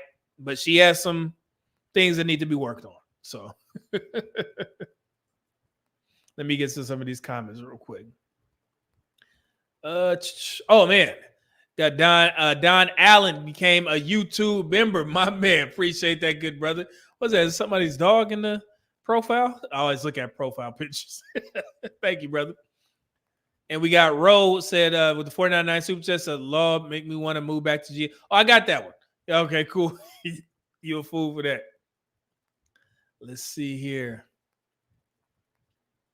Mr. Donnie Mack, my man, what's going on, brother? With $10 super chat, said Kendra G got her to admit that she's never been exclusive, monogamous, or publicly presented as someone's main, let alone girlfriend. Now it all makes sense. Yeah, man.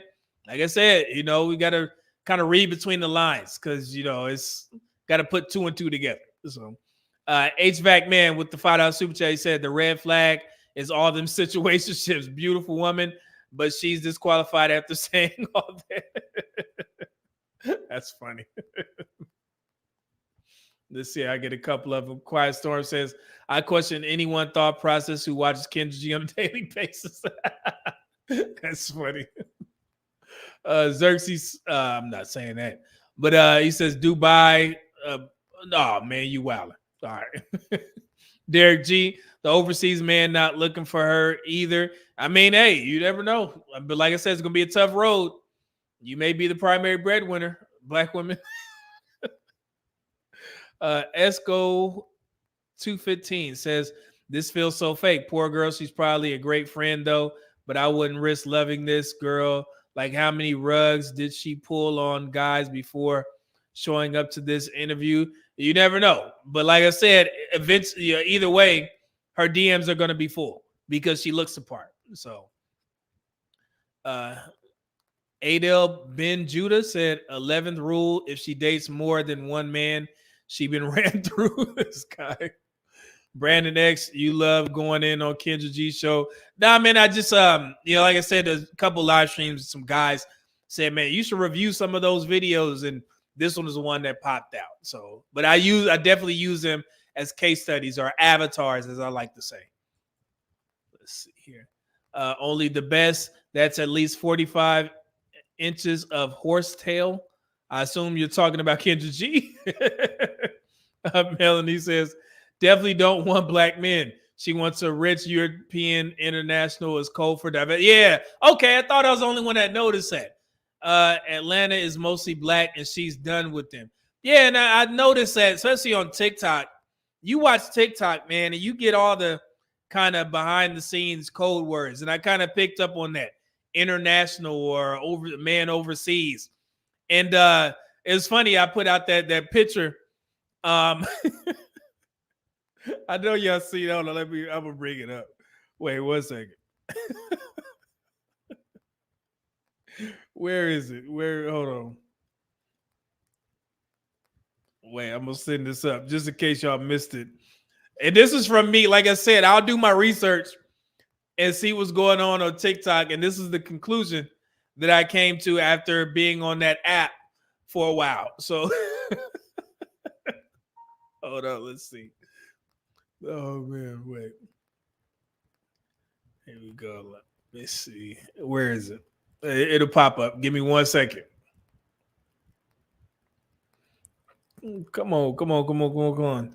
I'll get to the couple comments and I think I'm caught up on all the let me see here. Caught up on all the super chats. So look at this. This is what I posted. So I don't know if y'all can see that. Wait, hold on. This tends to be the narrative, in particular with younger soft life TikTokers. So there's a large contingent of black women who are on TikTok and they sell this lifestyle to a lot of women, in particular black women, by saying, hey, this is all you need to do is hang out in the hotel bars and wealthy men will pay for you. A rich man will marry you if you never settle. And so when I started watching the videos, because, I was like, man, I'm curious. And you see a common narrative. This is it. It seems to be a younger black woman married to an old white man. In her comment section, because I checked the comments and I went to the profiles, and it's just women with children, at a certain age and overweight. And the funny thing is, while me and my girl was watching the videos, we would click on the profile, and the women would start liking some of my pictures and videos, these overweight because on TikTok you can see who viewed your profile. So I would click and they would be liking my pictures and trying to become my following my page. It was so funny. I was like, oh my goodness, Lord have mercy. Let me get off here. But But yeah, so this is what I see on TikTok. It's just some younger black woman, with an older white man, and she's selling this dream to, overweight, obese women with multiple children, older age black women. And they're running with this narrative. They support this woman. So I'm like, wow, it's crazy. So I noticed that. I was like, yo, oh man, but that's soft life and that sprinkle stuff. My goodness, that's gonna get a lot of women in trouble, man, because she's that woman, Sheba 7. It's funny to me, but it gets not upsetting, but I'm like, man, I can't believe women really following this woman, following her advice. I mean, hey, and you would listen to her, and you're like, I can't believe women have problems with what men say in these spaces, because that woman is crazy. she's legit crazy. Hold on, let me see. It's a quiet storm said Media Man is attracting Big Shirley's run. Yeah, on TikTok. Yeah, you see viewed profile. It's because I can see it when people view my profile. I'm like, oh shoot, let me get off here. Let me run. Meets McGee with the $5 super chat said, just bringing in my offering to put in the collection plate. Keep doing God's work, my brother. No more HOs in 2024. You the man, brother. Donnie Max said, yeah, I saw it earlier today. Queez, don't laugh at me, man. Yeah, that's what I said. IQ is funny, but it's like, man, I can't believe women really following this woman. I seen a video recently. She was saying, lie to men or something and tell them you're going to promise them some money and you're going to say that, oh, my mom's house needed to get fixed or I needed to pay her taxes, so you can't pay them back. And there's literally thousands of women in the comment section say, yeah, that's right, girl. And I'm like, Lord have mercy. It's bad. So I understand what y'all brothers are going through. Dale said, 12th rule, date the ski and never get married under Western laws. His brother. Let's see here. The Knight and the Bishop, cold, beaten down, use up, catcher's mitts. Lord have mercy. Y'all got me saying some crazy stuff. So HVAC Man said run. Yeah, let me run, man. I got to get up out of there. Melody said she reads heavily as a psychopath. She admitted to having no feeling, LS, and don't care about love. It's all about using a man for personal gain. That shows you where the modern woman's mindset is. Yeah, and that's what's funny. I'm like, man, how could people be mad at men for thinking the way they think? And people are giving Shaq pushback when he was saying that, hey, you should never open up fully to a woman. And I've talked about this multiple times. I've given videos and examples of that. So stand on your square, gentlemen. Don't let people sway you. Like, yeah, if it involves your woman and she needs to know about certain things about the house or about, y'all way of living that could change y'all way of living, absolutely. Don't hold the fact that you just got fired from your job because that affects her. But I'm talking about personal issues. That's what you have therapy for. Or you can go to your guys because they're more solution-based, right?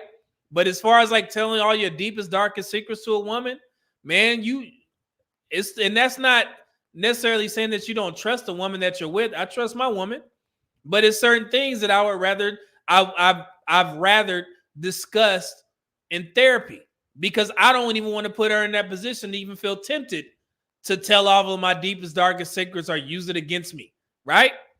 So yeah, so in a sense, I'm protecting her as well because I would never look at her the same if she tried to use that if we just so happen to get into a heated argument. If she say some foolery, some crazy stuff I talked about or I told her, in confidence, right? And like the videos, go back to the videos that I posted. Yeah, this happens all the time. So y'all better pay attention. Let's see here. HVAC Man with the $5 super chat said, Melanie is right. This girl definitely modern and it's a mirage. Jay Randall, this was going on. Say, I've been stuck in Trinity for the majority of the day with no signal. I'm playing catch up right now. Are you good, brother? We here. Queese, $2 super chat. It says the math is making many heads explode. Keep it up. Oh, yo. Harry Matthews, what's going on, brother? Said, men, run. Get your IT remote jobs, get your passports, and run. We just talked about IT jobs. So, Van Jones, if that young lady is single for another year, it's her, not the market. Yeah, somebody going, it says she going to have a lot of suitors, so she'll be all right. See here, Quiet Storm, $5 super chat said, you open up fully to a woman, you might as well sign your own delete warrant. And like I said, man, because again, and I'll repeat myself, women, for the majority of them, can't use physicality to beat you, especially if you get out of hand in an argument, right? And nor would I recommend that, especially for men and women. But they're going to use words to hurt you in the worst way. And the way that they can do that is if they know certain things about you that you don't want, spoken on, right? And, I mean, I won't say all women, but a significant amount will do that. I just showed you the girlfriend's video. I just showed you a couple of videos on panel shows where women openly stated that, hey, I'm going to go for the jugular. I'm going to use everything against you. And just listen. You can listen to Shaq and people trying to disqualify the brother by saying, well, he's not married anymore or he cheated on his wife. That has nothing to do with the message. Nothing at all. So, it's funny how people try and use that when it works against their, ideology or whatever. It's crazy. So let's take a quick break. I'm going to use the restroom real quick, and I'll leave you with some of Marquise Murray once again. Some music. Give me a second. Where is it? Here we go.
Marcus Murray.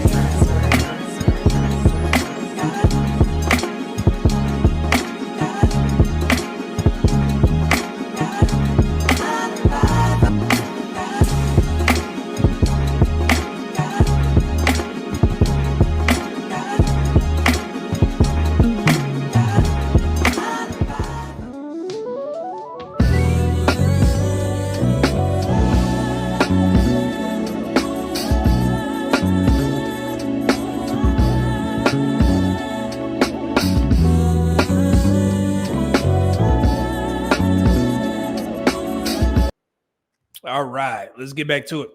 All right, so y'all know I love A-Lux.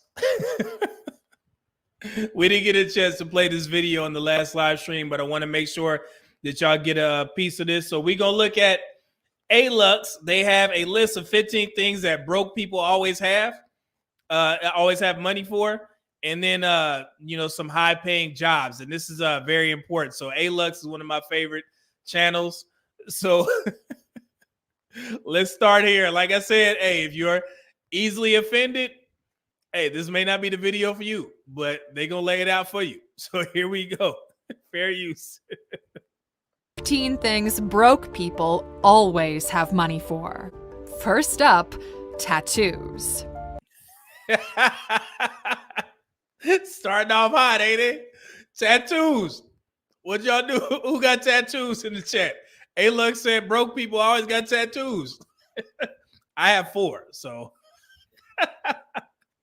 I'm not offended, guys.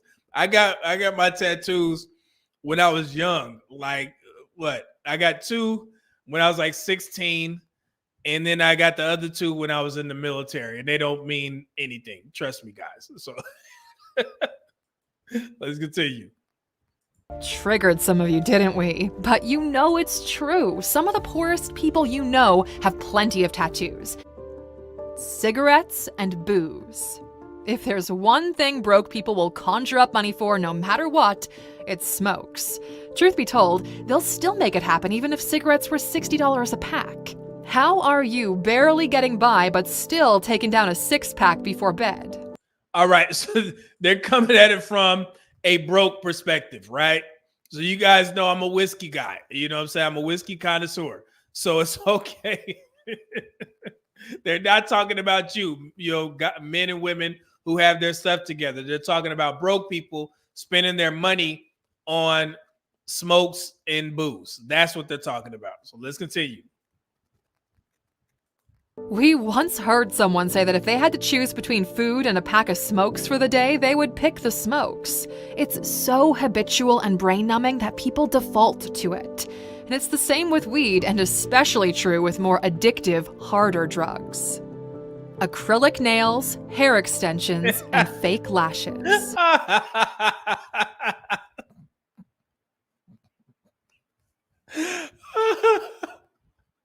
Yo, who they talking about? Acrylic nails, hair extensions, and fake lashes.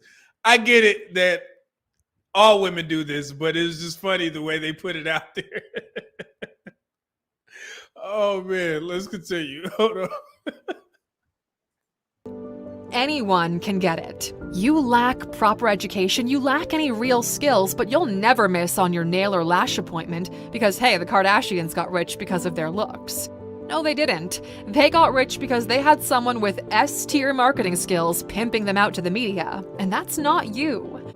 Lottery tickets and sports betting.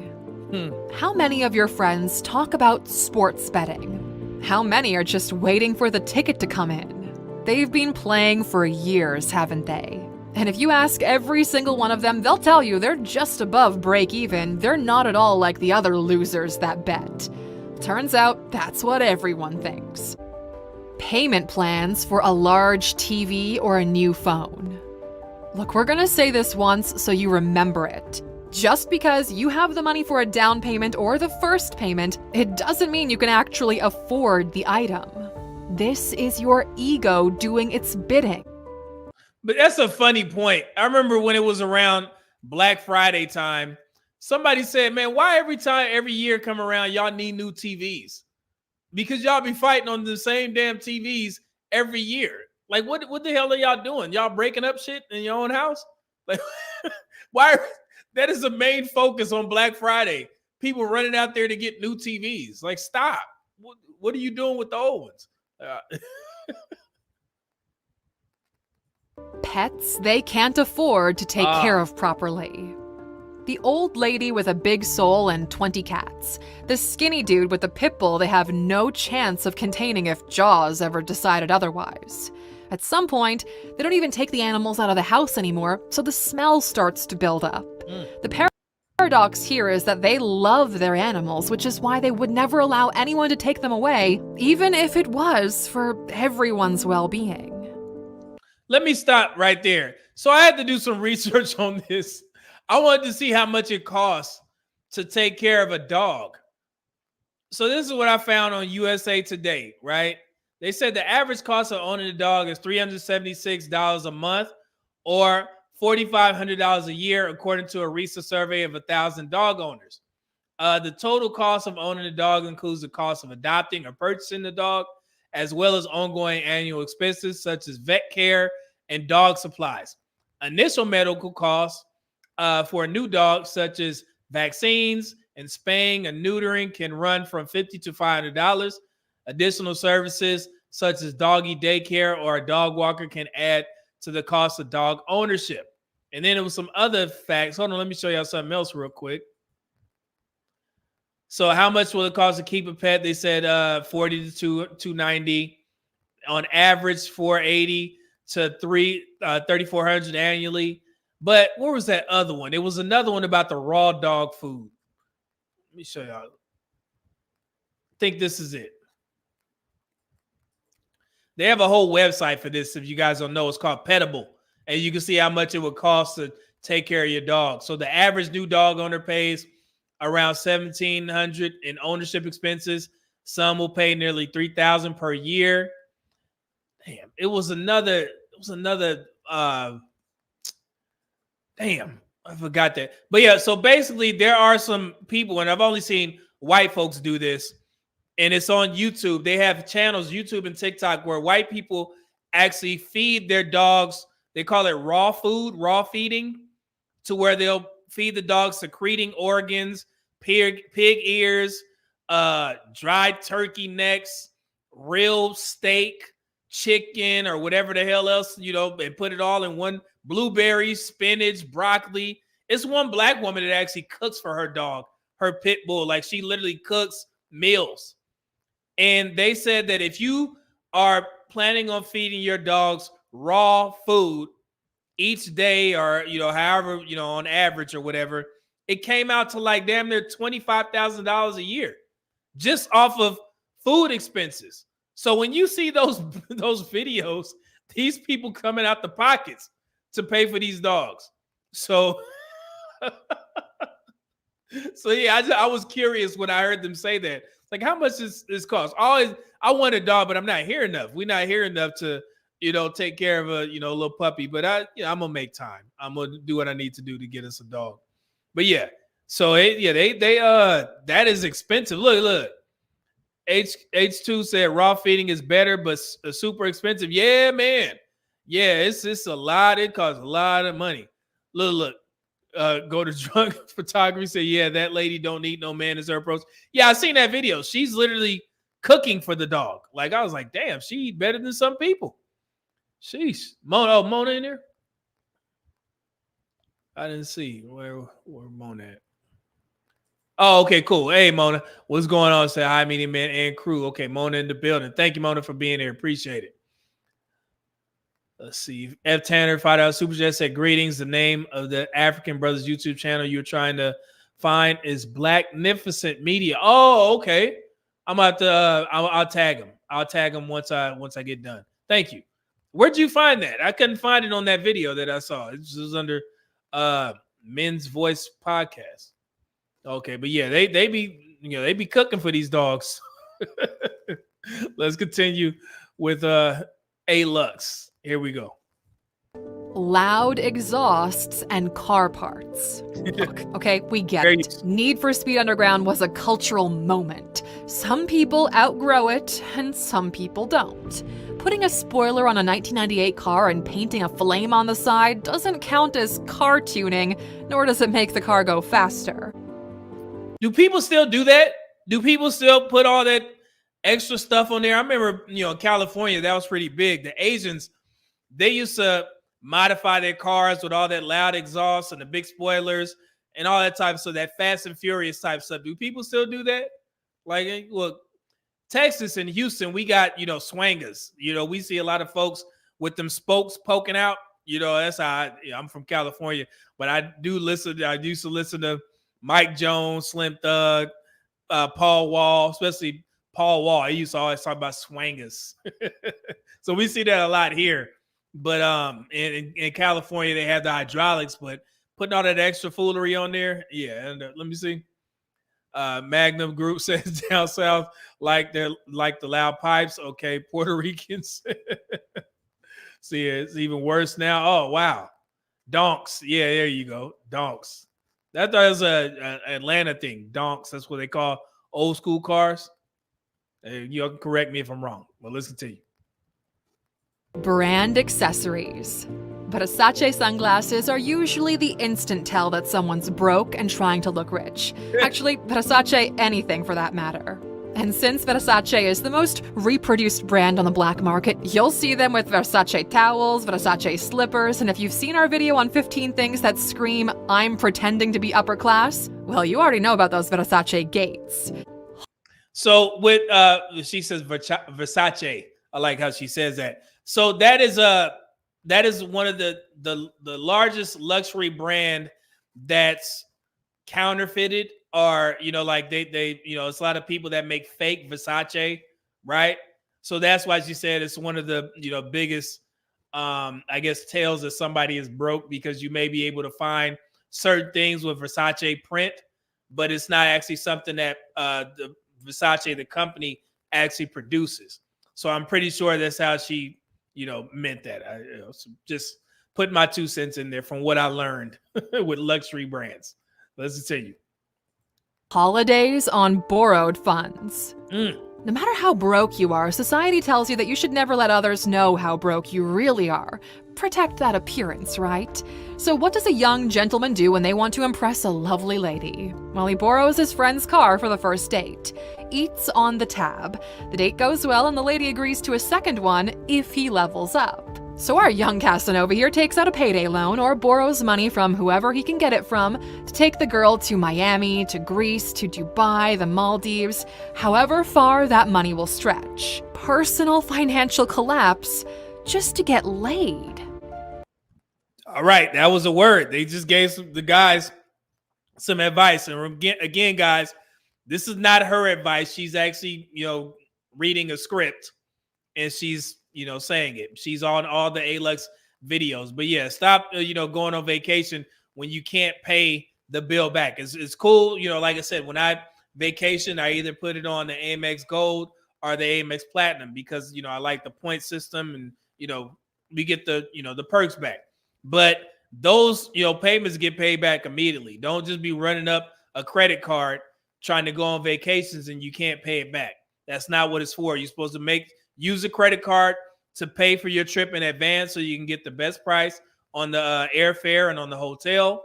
And then you pay that shit back as soon as you get a chance, right? Don't just be putting stuff on there and then making the bare minimum payments over, a year time span. Absolutely not. Especially to impress a woman. So let's see here. Leon 008 with the $2 super chat. Thank you, brother. Say I used to get plasma in my 20s to pay for dates. Lord have mercy. Please, brothers. Hey, Leon, tell him in the chat, don't be like you. Hey, but plasma, they used to pay out a lot. I remember people coming in there, so I get it, brother. Oh, man. Here we go. Scammers and fortune tellers. Broke people never have money for the truth, but they always have money for the person who promises them immediate results. We've seen people use their very last savings as investments in pyramid schemes. They get tricked by evil people into the craziest stories. Fancy bottles of perfume. No matter how bad things get, when the night is still young on a Friday, that collar gets popped and you can pull out that bottle of Paco Rabanne Million and bathe yourself in it. Every single broke individual has at least 3 or 4 bottles of premium perfume. It doesn't last as long as the one in the store, but it's close enough as the smell that they're not going to ask any questions. So she's talking about the knockoffs, right? Because you guys know I just did a video on the By Kilian new fragrance infused with cola. So I like the fragrance, the fragrance game now. But she's talking about people who get the knockoffs. And I'm going to tell y'all a story, and I hate that this happened. You guys know that 540 Baccarat Rouge by Francis Kirk John? That is one of the best smelling fragrances ever. I mean, the way they added the nice little chocolate in it or whatever, it's got a nice, buttery smell to it. Women love that. But it's funny, when people got a hold of that, everybody started wearing it, right? Everybody started wearing it and they started creating the knockoffs. So now I actually smell that in the gym, but it's not the actual fragrance because the bottle actually costs about $300 and some odd dollars. So people have made the knockoffs to where you can walk around there smelling like, Baccarat Rouge or whatever, and it's not even the actual thing. So I literally had to stop wearing that because too many people knew about it and that created the knockoffs. And it's sad because if you guys have never smelled it, it's amazing. I mean, seriously. And it's just unfortunate that people get a hold of stuff. So I like, somewhat niche fragrances, and they tend to be a little bit more expensive because most people can't afford them. And also they last longer. So the less alcohol content you have and it's more oil, then it's the better. You don't have to use as much by spraying it on, 10 times, you know what I'm saying, just so people can smell you. And it stays on longer when you start going up into the higher brands of fragrances and perfume. So, you need some advice. I know women are good at smelling, smells. They have a high, a better nose than us. So run it past your girl or your wife, when you start, fragrance shopping. But yeah, I was pissed off, man. People start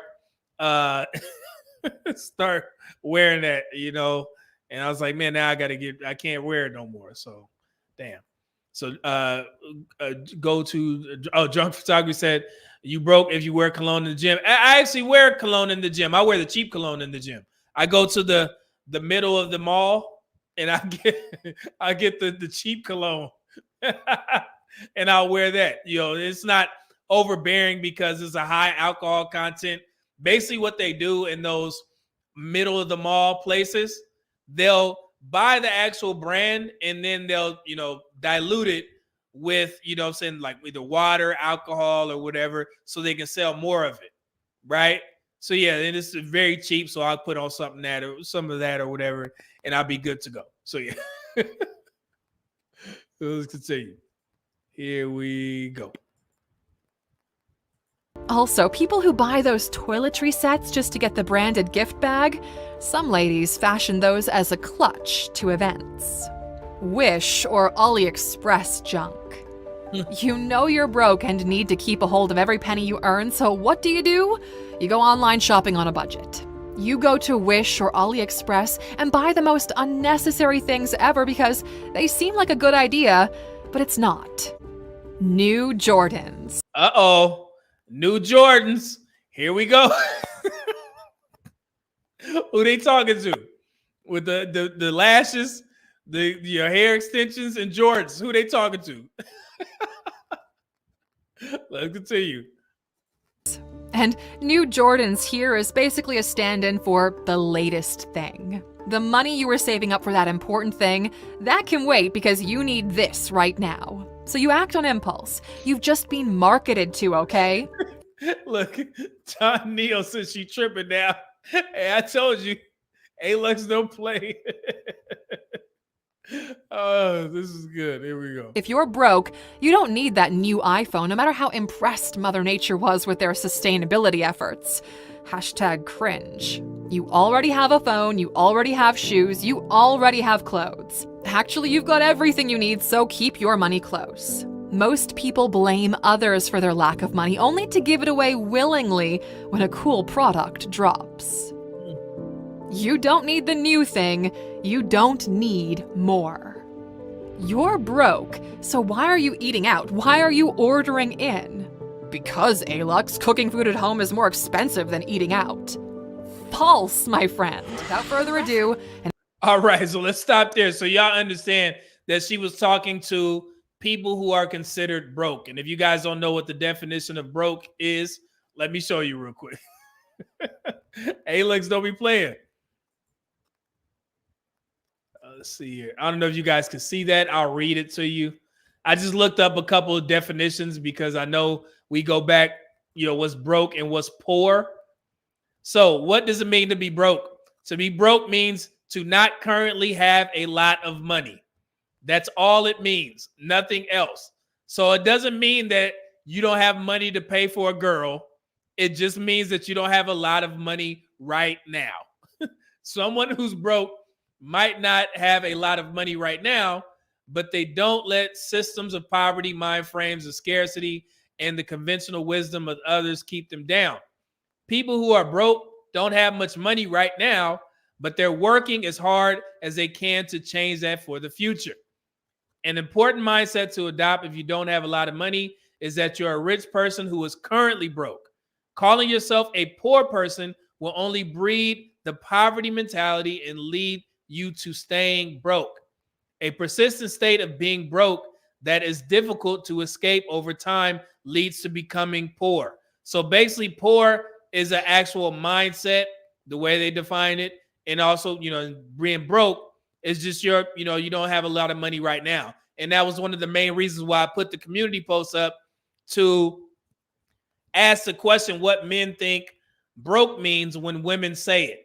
When women say it, from what I gather, is that he doesn't have enough money to pay for his lifestyle and my lifestyle, right? So that's broke. Or he won't buy me whatever bag, or he won't give me money. That's a broke man. He won't take me out to a $200 dinner. That's what a lot of women consider broke, where it just simply means that you just don't have a lot of money right now, right?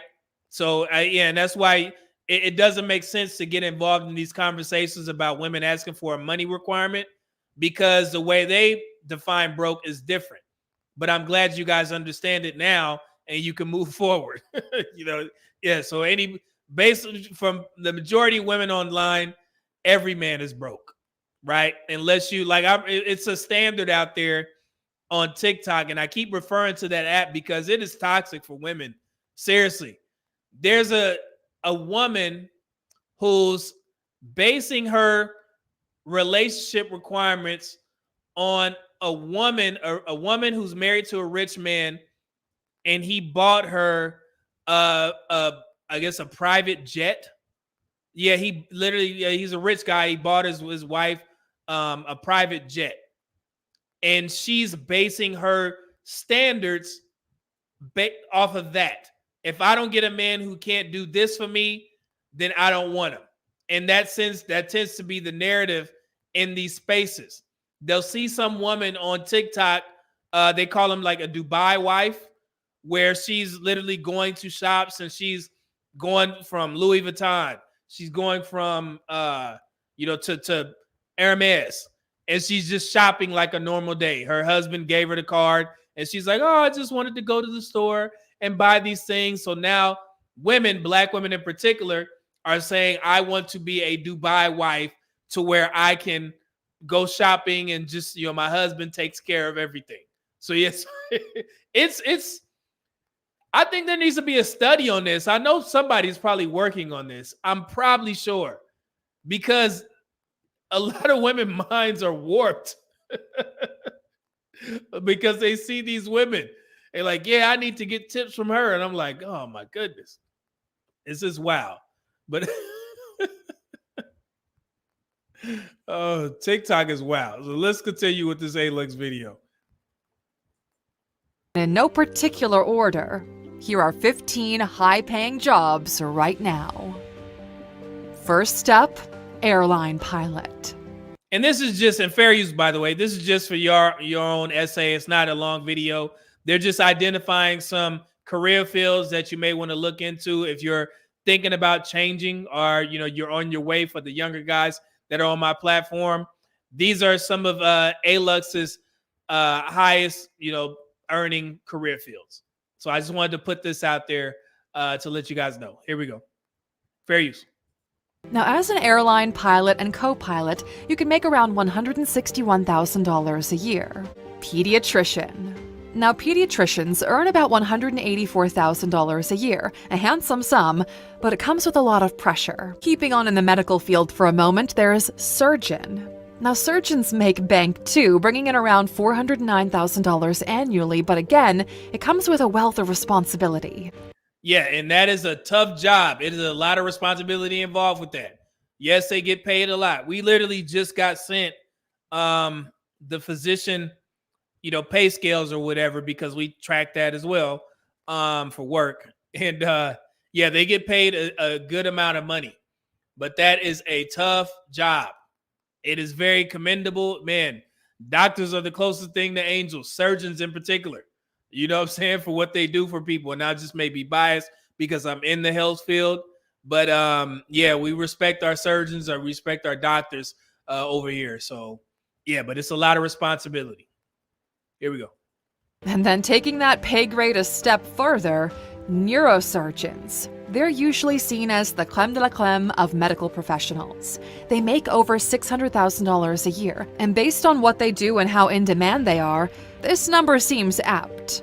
Then there are psychiatrists, who do pretty well too, bringing in over $220,000 a year.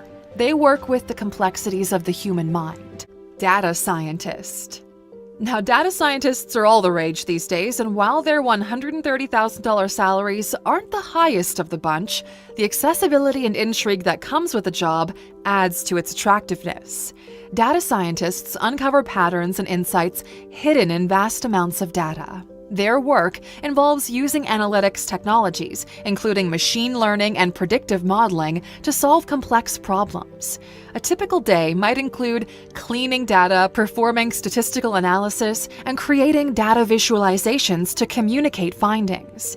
Machine learning engineer. These folks make about $141,000, and that number is set to increase over the coming years. They design and implement algorithms that allow machines to learn and make decisions. Senior software developers. Senior software developers make about $130,000 a year. You could say they're the pillars of the tech world. All right. So where do we have any folks in IT? Remember, guys, we just looked over the black state of the state of Black America economically. You guys seen the McKinsey report.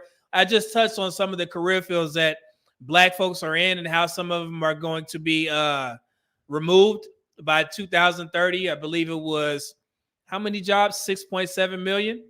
So if we got any IT folks in here, I think we need more content like that. You guys know who what's the guy's name? I like Marquise Brownlee's page where he reviews like tech stuff. I'm pretty sure he was in the tech field. But yeah, I think we need more content creators that talk about what you do. I remember there was a Black woman that used to do it. I forgot her name. But yeah, you put a lot of people up on game. You can make a significant amount of money in the tech field. So here we go. Oh wait, my bad. The way of Yomi said, right here. Okay, cool. Blue Baggins said, I own 2 tech companies. There we go. Hey, yeah. Like to see it. Here we go. They not only write code, but also lead projects, solve complex problems, and mentor junior developers. Investment banker. Investment banker salaries fluctuate quite a bit, but we're going with the average of $140,000 a year. They advise companies on financial strategies, including mergers, acquisitions, and raising capital. So that investment banker, they said, yeah, it does range because one of my close friends lives in San Antonio. He's an investment banker, and he does well over what they quoted. But he's, seasoned. He's been doing this for a while now. I've been knowing him since, 2010, and he does very well. Just depends on, I guess, how good you are at really reading the market and certain things or understanding how companies work. I would have to get more information from him. I'm about to call old boy and see if he can educate me, but he does very well. So that's a pretty good career field. But when this video goes on, I'm gonna show you what career field I actually hate. So let's continue. CEO. In a good place, CEOs can average around $192,000 a year. They're the visionaries who steer companies towards success. They make crucial decisions, lead teams, and shape the company culture. Engineering manager. Engineering managers make around $124,000. They're the bridge between technical teams and business objectives, so they have to speak 2 very different work languages. They oversee projects, manage teams, and ensure engineering goals align with the company strategies. Solutions architect. Now, this is the first time that I actually heard of this career field. Solutions architect. I ask, is there any solutions architects in the chat? I wouldn't be surprised to know how much y'all spend bread over here. But yeah, I had never heard of this career field. So here we go. As a solutions architect, you could make around $130,000 a year. Solutions architects design the framework that keep businesses running smoothly. They go into a business, talk to different teams to find out what a company needs in terms of technology, like a new app, a new customer management system, or a system with better data security. So that seems pretty normal. I just you go in there and you evaluate a company and you put them up on game on what they need to implement to grow the business. I didn't know it was called a solutions architect. Let's see. Blue Baggins said you design and build out different applications for businesses. Oh, okay. Yeah. I'm glad you let me know, brother. See, Joe Dash said, so a consultant. Yeah. Solutions architect. This is what we do. Okay, cool. Let's see here. Drunk Photography said that's not really true. Okay. Somebody said, Magna Group said, I need that job right there. Let's see. Only the best at Cisco wireless architects bank around 400K. This is a fact. Oh, wow. Okay. Yeah, H2 says sounds like business analysis. Yeah, I mean, solutions architect. I guess the name just threw me off. So yeah, so okay. Let's continue. Petroleum engineer. As a petroleum engineer, you would be making around $140,000. You're the wizard behind extracting oil and gas resources that fuel our everyday life. That's an actually great job here in Texas, and particularly in Houston. So yeah, we have a lot of folks out here that work in gas and petroleum, all that type of stuff. So yeah, if you're looking to get into that career field, I would advise you to come to Texas. You will find work. Trust me. Sales. Look, okay, sales has no ceiling. Being good at selling art, luxury cars, real estate, programs to tech companies, and whatever you can think of could make you north of 100K in a year or two with no degree or experience. All right. I hate sales. I could never work in sales because it's literally trying to convince somebody that they need something.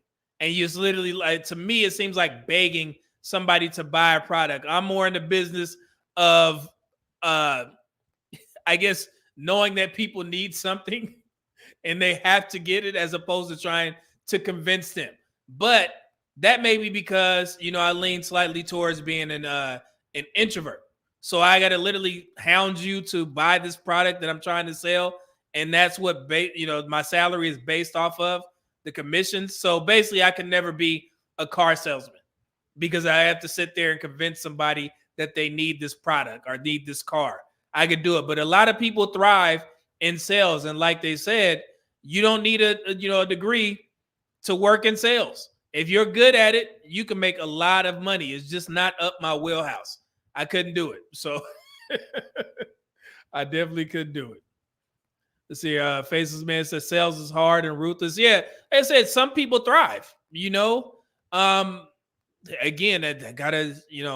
I forgot where I seen this, but there was a video out there where a woman was going around asking her coworkers in a car dealership, "How many cars you sell in a month? What's the most cars you sold in a month?" And some people were saying 20, 30. And then I know the commission fluctuates depending on, I guess, the rate that they offer their employees. So for the way I understand it, 1 month you could sell 20 cars in a month and you could get paid $1,500. The next month you could sell 20 cars and you can make $15,000. And I'm like, man, that's too it's too shaky for me. I like, stability with my work. You know what I'm saying? And I think that's why I gravitated towards the military and made it out a career, because it's stable. And then you can branch out and do other things because you always have something to fall back on. It's the same thing working for the government. Like I said, it's going to take an act of God to, fire me from a government job. And that's for any government employees, GS employees. So, so I like stability in that, right? Let's see here. Let's see. Say Elias. I know I probably messed that up. My bad, bro. Same. I pray to never be in sales. Yeah, it's not for me. I don't know. Primatology said, dang, if anybody in tech teaches classes, let us know in the chat. Yeah, maybe some folks in there. Let's see. Neil said dry bacon. I won't call it that, but I get what you're saying, but it's just tough, man. I can't, I couldn't do it. Damn. Let's see here. International Quiet Storm says, be a salesman for Rolls Royce. They basically sell themselves. Yeah, they don't need commercials. So it's certain fields that, like car dealerships, Yeah, you don't need, I mean, it will probably be a good job. Like Aston Martin, Bugatti, those jobs are prestigious jobs, and you can find those. You can find those on TikTok. There are people who have jobs in that field and those high priced cars. They seem to be doing very well. So I mean, they sell themselves. Let's see here. So let's continue. But you do have to hustle. For the amount of money you could potentially make with sales, it's got a pretty low barrier of entry and potential for quick growth. And last but not least, an enterprise architect, where you can earn around $150,000 a year. Now, as an enterprise architect, your job is to understand what the company should be achieving in the long run. You're going to look at what new markets you can expand into or how to improve your customer service. All right. Thank you, A-Lux, for putting those videos together. So Better You says, what's going on, brother? He said, introverts make good salesmen. They listen well and pick up on needs and are able to position products. Man, I would have thought the opposite, because the way I understand it and the way they portray, and I'm going to use car salesmen as an example, they always portray car salesmen as like sleazy. Like they're going to get over on you. Like, yeah, I got another one, let me get over on them. And we get this in the military where, you have those car dealerships right next to the base, and they get these young airmen to buy these high price ass car with the high interest rates or whatever. So they always portray them as like really like sleazy and, and it's, yeah, y'all know what I'm talking about. You've seen those movies. It's just, I don't know. Yeah, I don't know. Let's see here. So, yeah, Leon Double, and I'm not saying, and this is a stereotype. I understand that, right? So if you're a car salesman, I'm not trying to offend you, but the stereotype is that, what I've described, right? Like they just trying to get over on you. And I watched Seinfeld, so I seen the episode where Jerry was trying to get the new car. Yeah, they're trying to get over him. But yeah, so yeah, that's neither here nor there. Leon said the worst car salesman talk too much. Yeah. So and like I said, you guys know I went to the Chevy Corvette dealership or whatever. I already know what I want. So when I shop, I'm an easy sell. If that makes sense, because I already determined that I need this product. So it's no convincing me. You don't have to go through the rigmarole of, hey, so you should look at the specs here. I've already did my research. Even when I go to the mall, the only time I stay long in the mall is when I'm with my girl, because she likes to look around. When I go, I know what I'm already getting. When I went to go get, the By Kilian Unforgettable fragrance, I already did my research on it. So I was like, okay, cool. I just need to find where they sell it, get it, and leave. She, on the other hand, had to smell a couple different things. It just is what it is. So yeah, so I'm an easy sell. So let's see here. I'm missing a couple, man. Let me see who's gonna break the drought with these super chats. We got a lot of comments. Hold on, let me check the Cash App while I'm here. Let me see. Are we good to go? Cool. All right. Who did I miss? Leon said, okay. Interest rates through First Bank, Snack Financial. Y'all know how they get them. So let's see here. IQS says, Media Man, do you regret going GS civilian instead of government contractor? Oh, no. Like I said, I like stability. And government contracting does provide some stability. But I'll give you a perfect example from my brother. He used to work for Northrop Grumman. You guys know Northrop Grumman, huge in the contracting business. So he had a contract with them since 2018 until 2023, but they ended up losing the contract because it was another company that wanted to take over the position. So he had to reapply, and basically he was already assured the job because they don't want to go through the process of trying to find somebody new to do his job that he's been doing very well since 2018. So he pretty much had the job. but he was under contract. So let's say something would have went wrong and they already had their team together, he could have ended up losing his job because his job, Northrop Grumman lost the contract. So it's a level of unsurety there, but you do get paid a significant amount to be a contractor. The military, man, you work with the military as a contractor, you will bank depending on what country you go to. And it's a lot of countries that, in the UAE, you go there, you will get paid, and so, yeah, but, being a GS, I like the promotion system. I like the stability, I've been, GS since, I had my first job in December 2019 working for the Army, quit that job to go back to school. And I got picked up where I'm working now in 2020. So I've been GS for almost 6 years now. So yeah, and I love it. That's why I keep telling you guys I'm working on my second retirement. So it's amazing. So, and all the perks that you get, the matching of the TSP,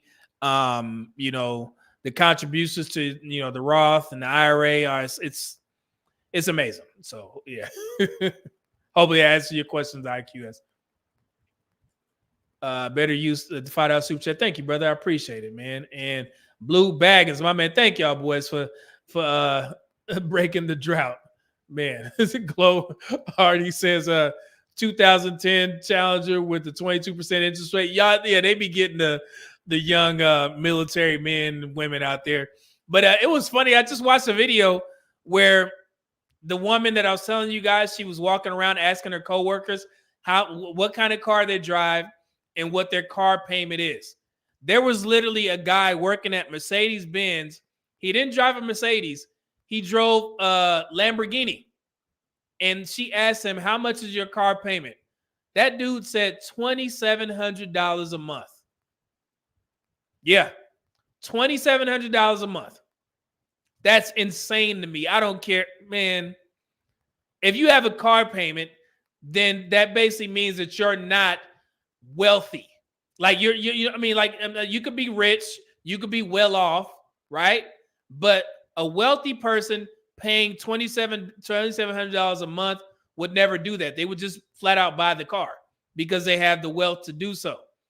But if you're a man working a 9-to-5 and your car payment is $2,700, that's insane. Insane. I don't know how. And it was crazy. Those people on there saying, $1,000, $1,500. It's wild. And then now you understand why people be in so much debt. So it's wild. So yeah, H2 saying ain't no way. Adrian says I got a Challenger as well, but I ain't pay that much, $1,200 for a Corvette or something. Yeah, and I have a Challenger. I have a 2013 Challenger that runs amazing. So that's why I haven't pulled the trigger on getting that damn Corvette. But just stay tuned. Stay tuned. Summer coming up, so stay tuned. Saint Cyr, working for a bank. I see some of these folks, loan payments ridiculous. Why you have personal loans and a Maserati? Lord have mercy. Jesus. IQS with a $10 super chat. Thank you, brother. So last question. Did you buy your military time back for the GS position, or are you in it for the 20-year ride? No, I didn't buy it back. I did not buy it back. I'm in it. I'm in it, brother. If something changed, then yeah, I'll be able, to get out early. But like I said, we're working towards, paying off certain retirement for, my fiance, and then, for myself for a second retirement early. So yeah, so that's where most of my money goes to. But yeah, I didn't pay it back. I'm in it for the long run because there's a difference. And I thought about this, IQS. If I was working a job that I didn't like, then it would be different. But this is up my wheelhouse. I went to school for this, and this is literally one of my dream jobs. And trust me, if let's say one day YouTube blows up, right? And I got 200,000 subscribers, and I'm looking at these checks every month from YouTube. And I'm like, hey man, we need to rethink this, this work and stuff. But yeah, but I actually enjoy my job. So yeah, I'm in it. Let's see. Primatology says, with the $5 super chat, thank you. So I got to head out, but want to drop another super chat for you. I have to catch the replay for the rest. Oh yeah, man, we only got one more video, but we good. But I greatly appreciate your support, man, in the chat and also the super chats. Greatly appreciate it. Thank you, brother. Let's see here.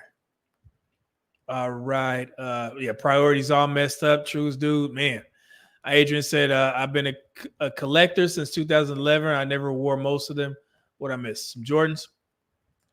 And we got Ishmael. Thank you, brother, with the $4.99 super chat. So let's do this last video. And this is from a comedian. And I just want to tell the guy something. And let me go ahead and set this up. So remember when Kevin Samuels used to do his interviews and he would ask the women, are you married? And they would say, no, but I was engaged 3 or 4 times. And he would say, well, you don't get credit for engagements. We only get credit for marriages, right? Y'all are familiar with this, right? And it makes sense. It absolutely makes sense. Same thing happens for guys. And I want you guys to understand something.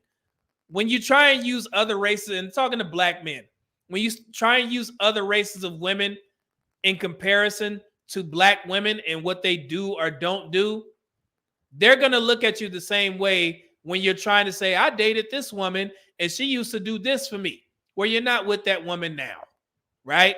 Which means that you broke up with her for some reason. So she couldn't have been that good. Unless you were somebody like me who was telling women the truth and you was telling them, hey, I'm not trying to look for anything serious.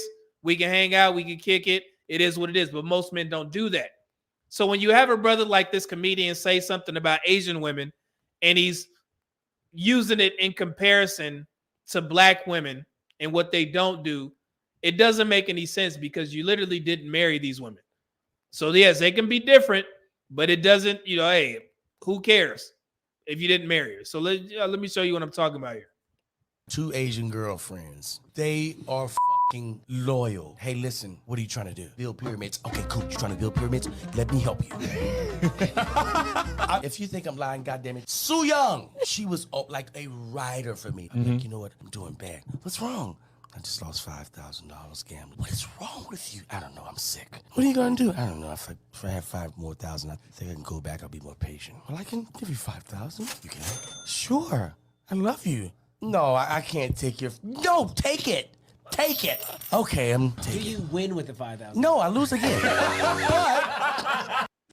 So he was basically saying that when he was with an Asian woman, he lost $5,000 on gambling.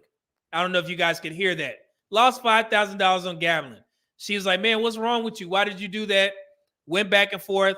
And he was saying, hey, if I had another $5,000, I'd be able to make it right. And she gave him $5,000. And they were basically using that by saying, hey, Asian women are loyal. I don't consider that loyal. That's actually being stupid. Yes, that is a stupid woman for giving a man $5,000 because he lost it gambling. That's dumb. That's not ride or die. That's not being loyal. That's stupid. So I don't want black men going out there in the dating market expecting black women to do stupid stuff like that. Right? Just think about it. If that was your son or your daughter, and your daughter came back and told you that, hey, I gave a man $5,000 because he lost it gambling, that's stupid. And in the black community, we have to get rid of that ride or die chick mindset. This is one of those generational curses that needs to go away. If you're a man that is dumb and reckless with his money, do not expect women to compensate your ass. That's stupid. And I keep saying that for a reason, because we have too many black men going out there expecting black women to accept this type of behavior. And then when they don't, they say that, hey, man, well, she wasn't a ride or die chick. I hate that. I hate struggle love. I hate that ride or die narrative, because you're basically saying that you're going to put this woman through hell in order to get to heaven, which is marriage. And I hate it, because there's no need to put a woman through some stuff just because you don't know how to take care of your finances. Are you fighting demons? Go find a therapist to be your demon slayer. That is not a woman's job. And that's something that black men in particular have to stop They need to stop doing that to black women. So I know you guys, we talk about level setting the conversation. These are one of these things that black men need to level set and they need to get rid of, because I see too many narratives. Snoop Dogg went out there and was commending, I forgot who it was, and saying, yeah, that's a ride or die chick. And I remember when I used to be in the military, I used to go to, attend weddings of friends and stuff like that. And their vows would literally be like, yeah, we went through so much, just to get here. And everybody would start laughing. It's like, man, that's not cool. You know what I'm saying? Like, damn, y'all had to struggle through all this stuff just to get to marriage, and y'all think this is going to be better? Yeah. So if you're a black man and this don't apply to you, cool. But y'all know that this is very prevalent in the black community. So don't take that mindset of that man expecting a woman to compensate you or give you money when you effed it off, or you tried to flip her tax money for some dumb shit. That's stupid. Get rid of that mindset. It's got to go. All right. So yeah, I'm not going to co-sign that crazy ass narrative. That's not a good woman. That's a dumb woman. So Joe Dash says those type of people get scammed a lot. Yeah, man, I don't like that. I don't like it at all. So like I said, man, it's I can agree or disagree, but this is just how I run my platform, or the message that I teach. And I get it. There's multiple people out there that you can listen to, but on here, I don't support that. I don't care who it is. Don't like it at all. So let's see here before we end. Oh, and another thing, man. Let me address this. Black men, stop commenting on Divester and Soft Life Girls pages arguing. That's stupid, man. I see too many men under comment section going back and forth with these women for no reason. Why? You can, if you want to go back and forth, create your own platform and talk about what you saw. But just sitting there for, where you're getting bashed and, people insulting you and you going back and forth with these women talking about, man, every woman can't get this. Brother, stop. It makes no sense. These women, it's just like over here. It would be just like me allowing women to come over here and acting crazy talking about black men. That's stupid. I don't allow it. And to see so many black men going back and forth with these women who already are unhinged, they already delusional about what they think that they deserve, and y'all sitting there arguing with this crazy ass woman, y'all got to stop that shit. I mean, it's 2024, man. We got to get rid of that mindset. I get it. You want your voice to be heard, but you are literally going into the hornet's nest, as a soul fighter. You by yourself, brother. Do you really think you're going to get across to these women by sitting there telling them that they overweight and fat and delusional? And now they going back and forth and, you calling you broke, dusty, and all these types of stuff. All the insults that they use against black men. Where does that get you? Nowhere. It may sound fun. I mean, to crazy people, it sounds fun. But yeah, I think you guys would have more other pressing matters to deal with as opposed to going back and forth with delusional ass women. And if you get a rise out of it, so be it, man. But I'm just putting that out there before we get out of here, man. I just don't like that damn narrative, man. You're seeing them guys doing that stuff. Makes no sense.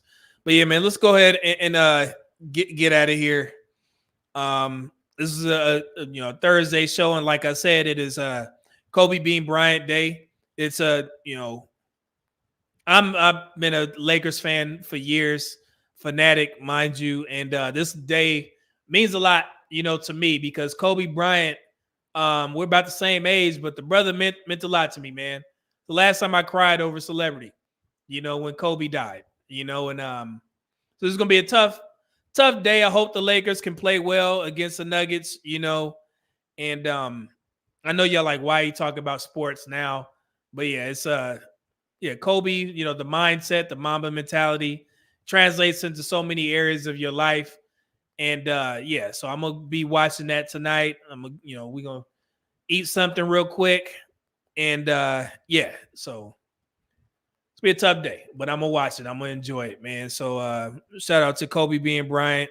You know, thank you for everything. And yeah, we're gonna continue rocking, man. Oh, okay. Some people say, yes, sir, Rip the GOAT, H2. Mr. G Rap, yeah, 2824. Man. Rip, yeah, that guy. Bean. Thank you, Joe Dash W Stream. IQS $5 super chat said, I miss Kobe. I didn't like the way black women treated Kobe after he passed. Yeah, I'll never forget it. Never.